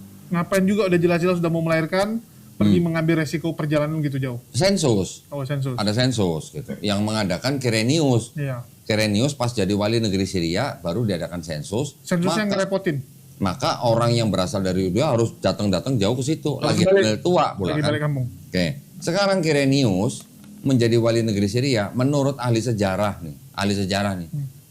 Banyak yang mengatakan lah. Yang gua tahu aja ada 3. Bahwa Quirinius jadi wali negeri Syria tahun 6 Masehi. 6 Masehi ya. Setelah Yesus. Sedangkan di Matius, Yesus lahir ketika Raja Herodes Agung masih hidup. Betul. Raja Herodes Agung matinya tahun 4 sebelum Masehi. Bible ada yang konfirmasi. Herodes Agung matinya tahun 4 sebelum Masehi. Berarti Yesus lahirnya kan 4 sebelum Masehi. Iya, seharusnya. Karena Raja Herodes menyuruh membunuh semua bayi anak laki-laki yang berusia 2 tahun ke bawah, anggap aja Yesus lahir 2 tahun sebelum Herodes mati. Iya dong? Betul. Berarti tahun 6 sebelum Masehi. Iya. Jadi kalau di Matius kita bisa menghitung atau memperkirakan Yesus lahir tahun 6 sebelum Masehi. Di Lukas Yesus lahir pada zaman Quirinius. Bahkan ada di dalam sebuah buku juga disebutkan Kirenius itu ditunjuk menjadi wali negeri Syria pada saat dia disuruh melucuti anaknya Herodes Agung yang menggantikan Herodes Agung. Artinya udah Jadi ganti Herodes, pemerintahan dong? waktu Herodes Agung mati tahun 4 sebelum Masehi, digantikan oleh anaknya bernama Arkelaus. Iya. Arkelaus ini di tahun 6 Masehi dilucuti oleh Kirenius. Iya. Dilucuti 6 Masehi, 6 sebelum Masehi. Bedanya 12 tahun. Bentar ya, bentar. Kalau gua ngomong begini ada dokumennya. Lebih berat tasnya. Ini mah kemana-mana ini. Orang kalau koruptor kan digeledah rumahnya ditemukan uang, ini temukannya buku teman-teman. Ya keren. Tapi bukunya kan bisa apa namanya? Bisa berharga. Tapi 100 tahun lagi kok udah nggak ada loh. Tak ternilai. Nih, ini kitab suci Komunitas Kristiani, edisi Pastoral Katolik. Kita lihat, di sini ada catatan-catatan sebelum ayat-ayat.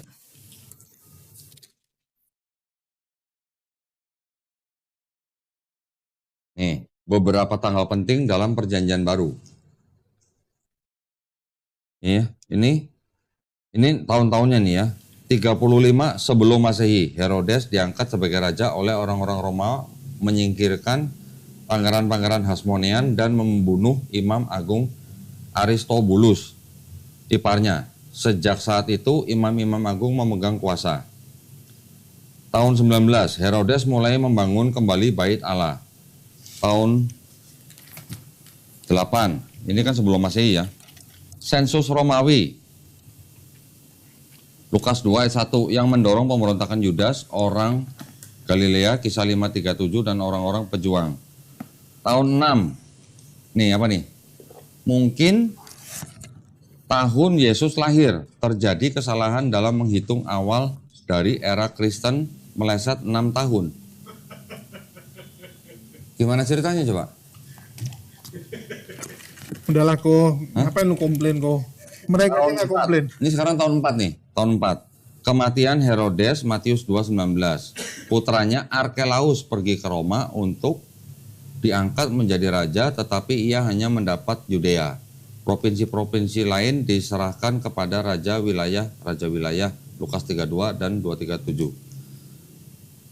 Udah tuh, tahun 6 sesudah Masehi. Kaisar Agustus menggantikan Arkelaus dengan seorang wali negeri. Terjadi aksi teror dan penindasan pejuang di Galilea. Siapa nih wali negeri yang dipilih oleh Kaisar Agustus pada tahun 6 sesudah Masehi? Kirenius. Gitu. Ya. Jadi, kalau mereka menyebutkan Yesus lahir di kandang domba, gua nggak pernah baca ada kata kandang domba di apa namanya? Di Babel. Di Lukas ya, di Lukas 26-7 tuh nggak ada kata kandang domba. Oke, salah ya. Ini lihat nih teman-teman Kristen. Oke, kemudian di SPT-nya Islam, kacau. Isa dilahirkan Maryam saudara Harun. Sejak kapan Maryam saudara Harun? Ya kan mereka selalu bilangnya gitu. Wah salah itu, masa Maryam sleting dengan Harun Ya, dan katanya. Musa gitu kan. Oke, itu kan di situ kan ya ukhta Harun. Ya. Ukhta itu dari apa namanya? Hurufnya apa ya? Alif, ha sama ta. Itu artinya tidak hanya saudara perempuan. Itu banyak ayat-ayat di dalam Quran yang artinya selain saudara perempuan juga bisa berarti keturunan. Ya. Nah, ya, jadi Maryam itu disebut saudara perempuan Harun, itu artinya Maryam itu adalah keturunan dari Nabi Harun alaihissalam. Sama kayak misalnya kayak Kodondi gitu kan dipanggil Sampokong, saudara Sampokong gitu kan. Karena Sampokong kan dulu menyebarkan Islam juga di Indonesia gitu. Masih mending lo kalau disebut keturunan Sampokong lo. Kalau keturunan Sun Gokong lo gimana lo? Ya, sekarang Yesus disebut anak Daud. Apakah Yesus anak kandung Daud? Ya enggak. Enggak. Kalau Yesus bilang ke orang-orang ahli Taurat, ahli Farisi, "Hai kau keturunan ular beludak," gitu. apakah mereka orang tuanya ular gitu? Jadi lucu kan? Tapi untuk nipuin apa ya? Orang-orang awam bisa nih masuk dari dulu kok. Saya lihat ada aja orang awam yang dibodohi. Ya makanya itulah orang awam juga harus kasih pengetahuan seperti ini. Jadi bahasa itu memang bisa menimbulkan kerancuan ketika yang baca atau ngerti. yang ini tidak atau bukan berasal dari orang yang berbahasa tersebut gitu. namanya idiom itu kan artinya macam-macam. Orang Eropa atau Inggris bisa ngomong throw you under the bus katanya. Lempar di bawah bus gitu. Apa maksudnya benar-benar lempar orang ke bawah kolong bus gitu kan enggak. Itu adalah idiom gitu namanya. Ya. Jadi orang yang menuduh bahwa Maryam saudara perempuan atau artinya saudara kandung, itu artinya dia orang yang tidak tahu bahasa. Sama aja dengan sebutan Yesus disebut anak Daud. Bukan berarti Yesus anak kandung Daud. Itu artinya Yesus dianggap keturunan Daud. Gitu. Ada sebuah hadis, sahabat Nabi Muhammad SAW, namanya Al-Mughairah. Dia pergi ke Najran, tempat orang Kristen di Yaman. Dia ditanya sama orang-orang Kristen di situ, mengapa Quranmu menyebut Maryam saudara perempuan Harun? Sahabat Nabi tidak sempat menjawab, dia kembali ke Madinah. Dia lapor kepada Rasulullah menjawab apa? Mengapa tidak kau katakan kepada mereka bahwa bangsa mereka, maksudnya orang-orang Yahudi itu mempunyai kebiasaan menyebutkan orang-orang soleh sebelum mereka. Gitu ya. Lucu jadinya. Ya nggak apa-apa lah, kita ajarin aja. Kemudian mengulang. Tuhan bersumpah demi dirinya sendiri. Kejadian 22:16, Ibrani 6:13. Kalau di Islam katanya di Quran Allah bersumpah demi ciptaannya. Ya terus sobat gitu loh. Nggak ngerti aku. Hah? Terus sobat gitu. Iya, beda ya, udah beda Ya gitu. nggak ada urutannya kan ya? Apa maksudnya? Kan dia bilang Tuhannya beda, ya udah. Ya, manusia diciptakan dari tanah di Kejadian 2:7. Kalau di manusia diciptakan dari segumpal darah, oh maksudnya di Quran manusia diciptakan dari segumpal darah, kalau di Kristen manusia diciptakan dari segumpal tanah. Debu tanah. Nah berarti yang bikin PowerPoint ini dia berarti nggak tahu ada ayat yang mengatakan bahwa semisal penciptaan Nabi Isa alaihissalam itu sama dengan penciptaan Adam. Adam diciptakan dari apa? Tanah. Loh, sekarang kalau manusia pertama memang diciptakan dari tanah. Dia juga tadi mengambil yang ini kan juga apa namanya? Kejadian 2 ayat 7 kan juga tentang Adam. Adam diciptakan dari tanah. Iya. Nah sekarang keturunan Adam diciptakan dari tanah atau bukan? Iya. Nah, kan bukan. Ya bukan. Ya, Mereka yang bilang lagi tuh. Iya, dari segumpal darah juga kan. Betul. Hasil daripada air mani dari suami dan sel telur istri. Iya. Masa kayak gitu dijadiin poin? Lucu ya. Gedebruk mereka ini memang. Ya. Jadi yang bikin PowerPoint ini memang kurang belajar.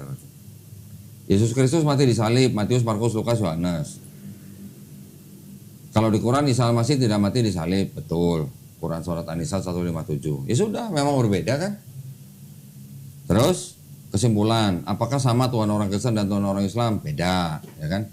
Apakah sama Allah di Alkitab dan Allah di Quran? Di Alkitab yang mana nih? Kalau Perjanjian Lama punya orang Yahudi di sini, Sama. Yod He Vav He diterjemahkan menjadi bahasa Arab itu dengan kata Allah, ya. Ini buktinya.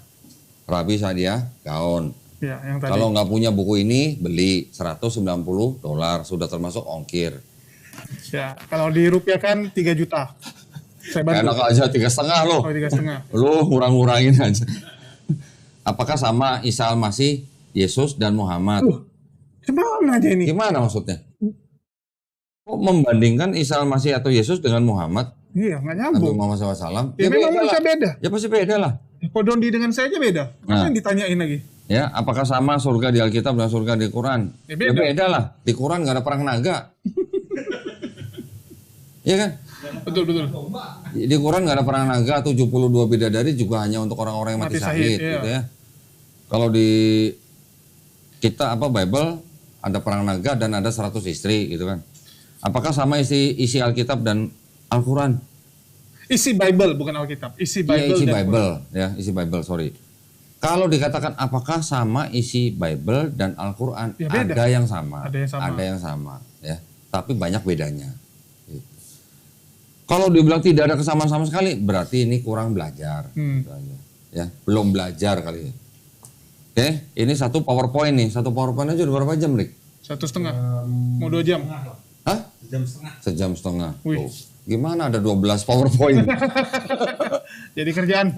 Gimana dong? Oke. Tapi gini, ini kan kemarin kita sudah lihat ada video yang mengatakan bahwa di dalam materi-materi itu ada diduga penistaan Iya. bahwa Allah SWT disamakan dengan ular. Iya, ular Ya, tua.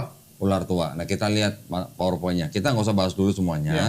cuman kasih lihat. Nanti kasih lihat aja. Nih, Karena ini yang paling kalau membagongkan. nggak salah ini apa nih arti kata Allah ya? Ya, arti kata Allah. Bikin penasaran penonton dong kok. Ya nggak apa-apa lah. Seri kedua dong. Ya nanti ada seri kedua. Seri kedua dong. Tapi kan lagi happeningnya sekarang. Gimana dong? Nah ini apa namanya? PowerPoint mereka nih ya, arti kata Allah. Beberapa huruf ini sih referensi-referensi aja lah. Ini mah nggak penting lah ya.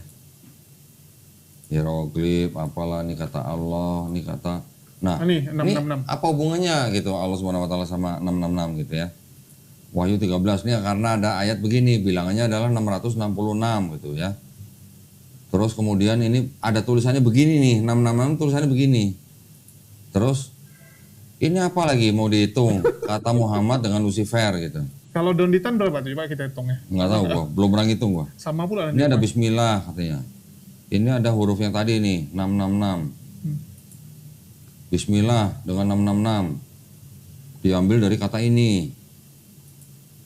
Ini dianggap sebagai huruf yang sama atau mirip gitu.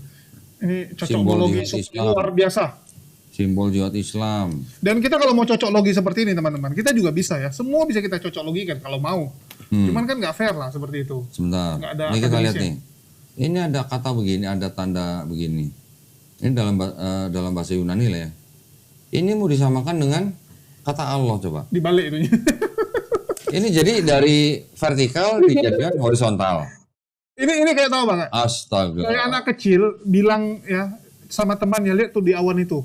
Awan itu seperti ini gitu kan ya. Temannya disuruh berimajinasi. Nggak, tunggu sebentar. Ini kan gue pikir tadinya kan vertikal, jadi horizontal. Tapi selain vertikal jadi horizontal, ternyata dijadikan apa nih? Dibalik lagi. juga. Mirror. Ini mirror nih berarti kalau begini nih.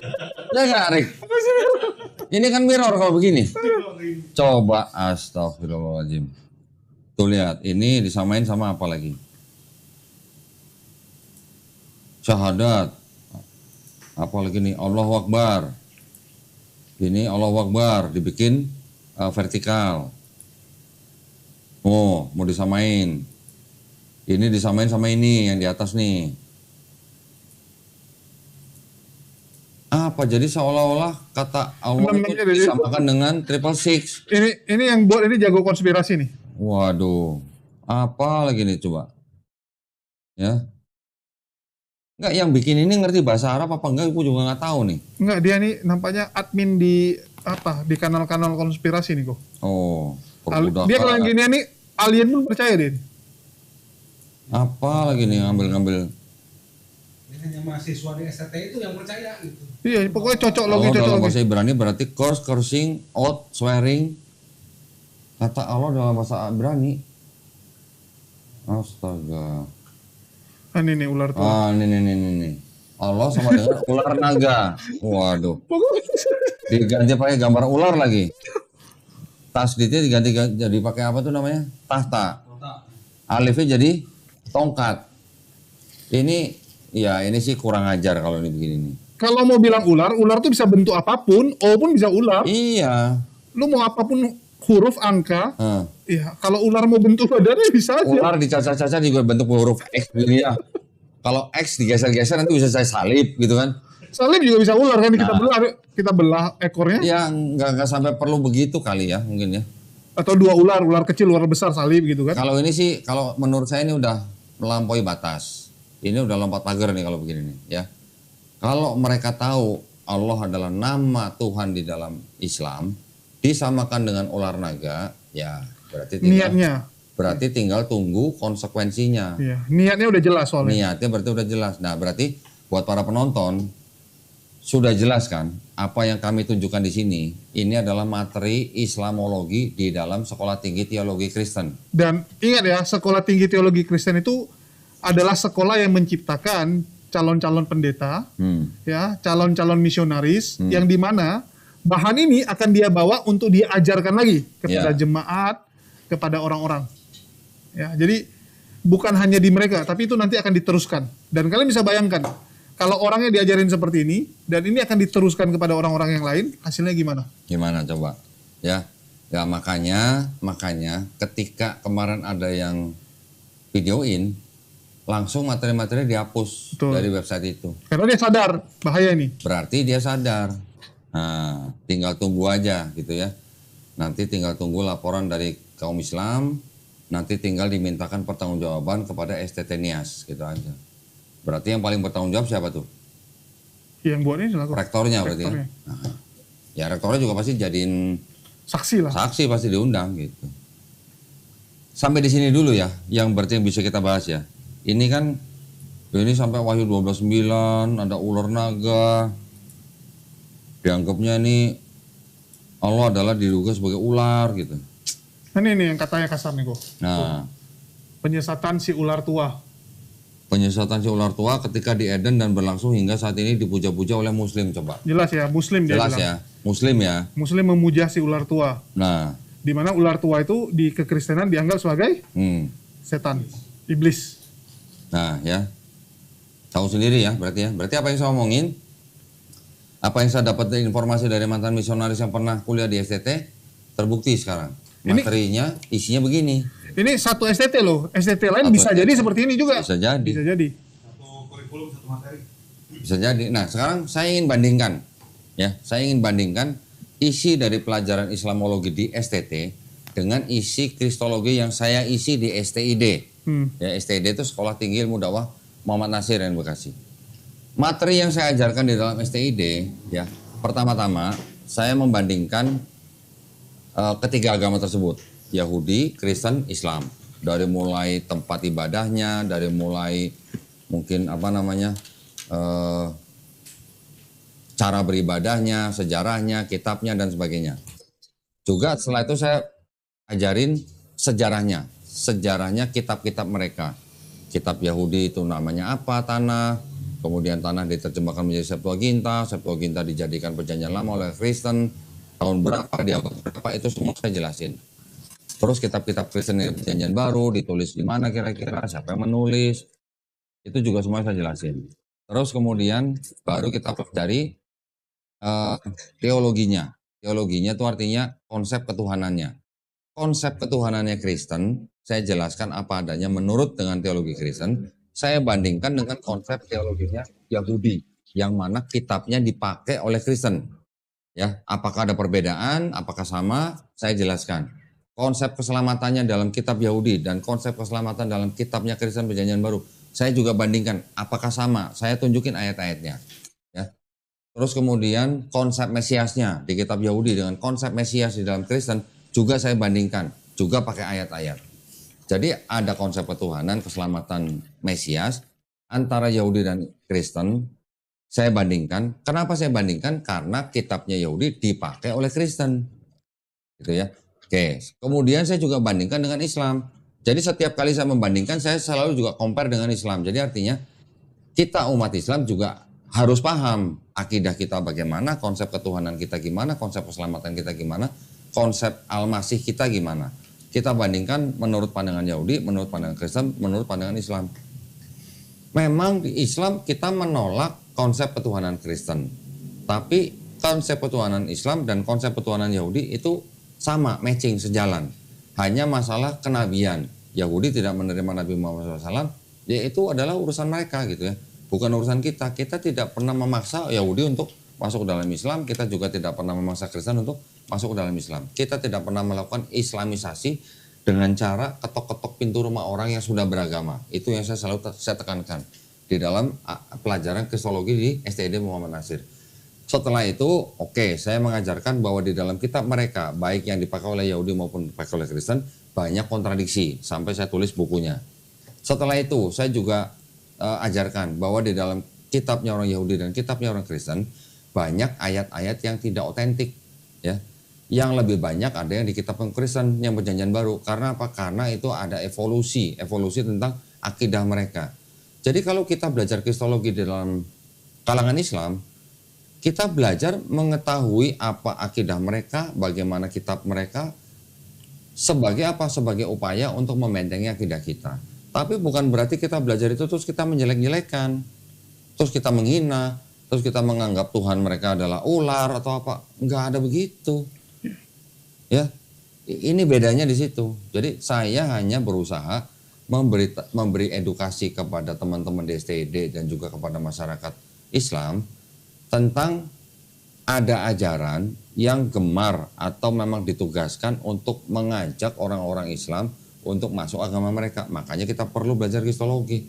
Itu bedanya. Nah sekarang para pemirsa sudah lihat sendiri di dalam materi Islamologi mereka di dalam STT isinya menghina sesembahan umat Islam.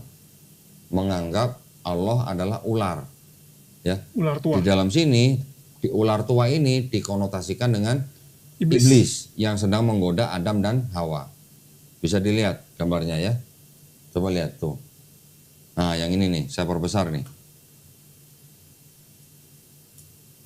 Nah ini, ada tulisan begini. Penyesatan si ular tua ketika di Eden. Dan berlangsung hingga saat ini dipuja-puja oleh Muslim. Ada gitu kita Islam, nyembah-nyembah ular? Nyembah ular pula. Astaga.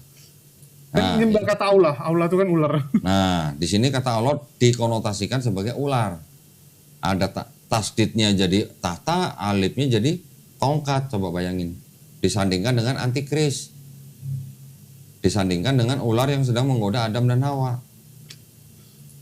Apa ini? Great Akbar, Great Dragon, Allahu Akbar. Ada gitu Allahu Akbar, Great Dragon. Macam Dragon Ball aja jadi. War Dragon ada. Kok bisa-bisanya Allahu Akbar jadi Great Dragon coba? Aduh. Nanti lain kesempatan lah kita bahas ini. Ya. Nanti sesi berikutnya nih teman-teman. Ya, sesi berikutnya nanti kita. Luar biasa memang hujatan yang begitu nyata. Ya, Enggak, ini kalau saya pinjam kata-kata ini saya bukan bermaksud apa ya. Kalau saya pinjam kata-katanya Rocky Gerung, ini yang namanya dungu. Betul nggak? Betul. Ya, ini saya baru kali ini ngomong dungu nih. Karena dia menulis sesuatu dari sesuatu yang dia tidak pelajari dulu gitu. Bahkan Bible sendiri dia nggak ngerti. Bahkan ya nulis. Ya, kalau yang Islam salah masih oke lah. Ah. Ini tentang kekristenan sendiri pun dia nggak ngerti. Iya, Yesus dibilang lahir kandang domba.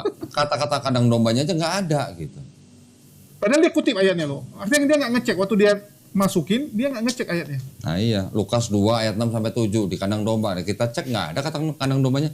Hanya gara-gara ada kata palungan. Tapi apakah kalau ada apa ya? Palungan itu. Kalau ada palungan itu pasti kandang domba? Ya enggak. Enggak. Tadi ada tulisannya kok di rumah penginapan kok. Tidak mendapat kamar di dalam rumah penginapan, maka taruh di palungan. Di mana kata kandang dombanya? Nggak ngerti. Di Matius di dalam rumah. Harus belajar dari HTD kok. Kalau HTD lebih ekstrim soalnya. Apa katanya? Oh jangan. Nanti aku dilaporkan. Nanti saya dilaporkan. Oke. Bahaya. Oke, ya walaupun kita ketawa-ketawa, tapi sebenarnya kita juga nggak terima ya. Iya. Sesembahan kita disebut begini ya. Jadi ya tunggu saja konsekuensinya yang membuat materi ini. STT NIAS sebagai lembaga pendidikan yang diakui oleh negara Republik Indonesia sudah mengajarkan sesuatu yang menghina agama orang lain. Begini ya. Jadi ya tinggal tunggu aja. Materi-materi ini sudah saya kirimkan ke Majelis Ulama Indonesia. Nanti kita juga tinggal tunggu reaksinya. Oke? Ya. Dan ingat juga ya, jadi dia pikir dengan menghapus dari website maka selesai. Jejak digital nggak bisa gitu. Iya. Jejak digital. Tadi videonya udah ada kan? Ya, selain video kita juga ada ekstrak. Ya, jadi website itu rupanya bisa diekstrak untuk dipelajari website. Jadi ada beberapa teman-teman kemarin sudah ekstrak dan tadi pagi saya dikirimin ya. Dia bilang, "Bang, Abang tinggal ambil dari sini. Kalau orang pro gamer mereka udah tahu." Ya, jadi memang ahli ahli IT udah tahu lah kalau itu memang data yang diekstrak. Oke. Oke, cukup? Cukup? Sip. Apa lagi? Cukup? Oke, nanti kita akan lanjut di sesi 2 ya, teman-teman. Penutupannya lampu nyala-nyala dong, gimana dong? Oh, nggak bisa. Ya, Nanti gimana sih? jadi odong-odong. Jangan. Mahal-mahal lampu nggak bisa kedip-kedip, gimana Rik? Buat apa Rik? Habis baterai. Lagian mau ngonten bukannya dicas dulu ya? Waduh. Aduh. Dikiranya odong-odong, teman-teman. Parah ini, odong di. Odong-odong bayar juga kok.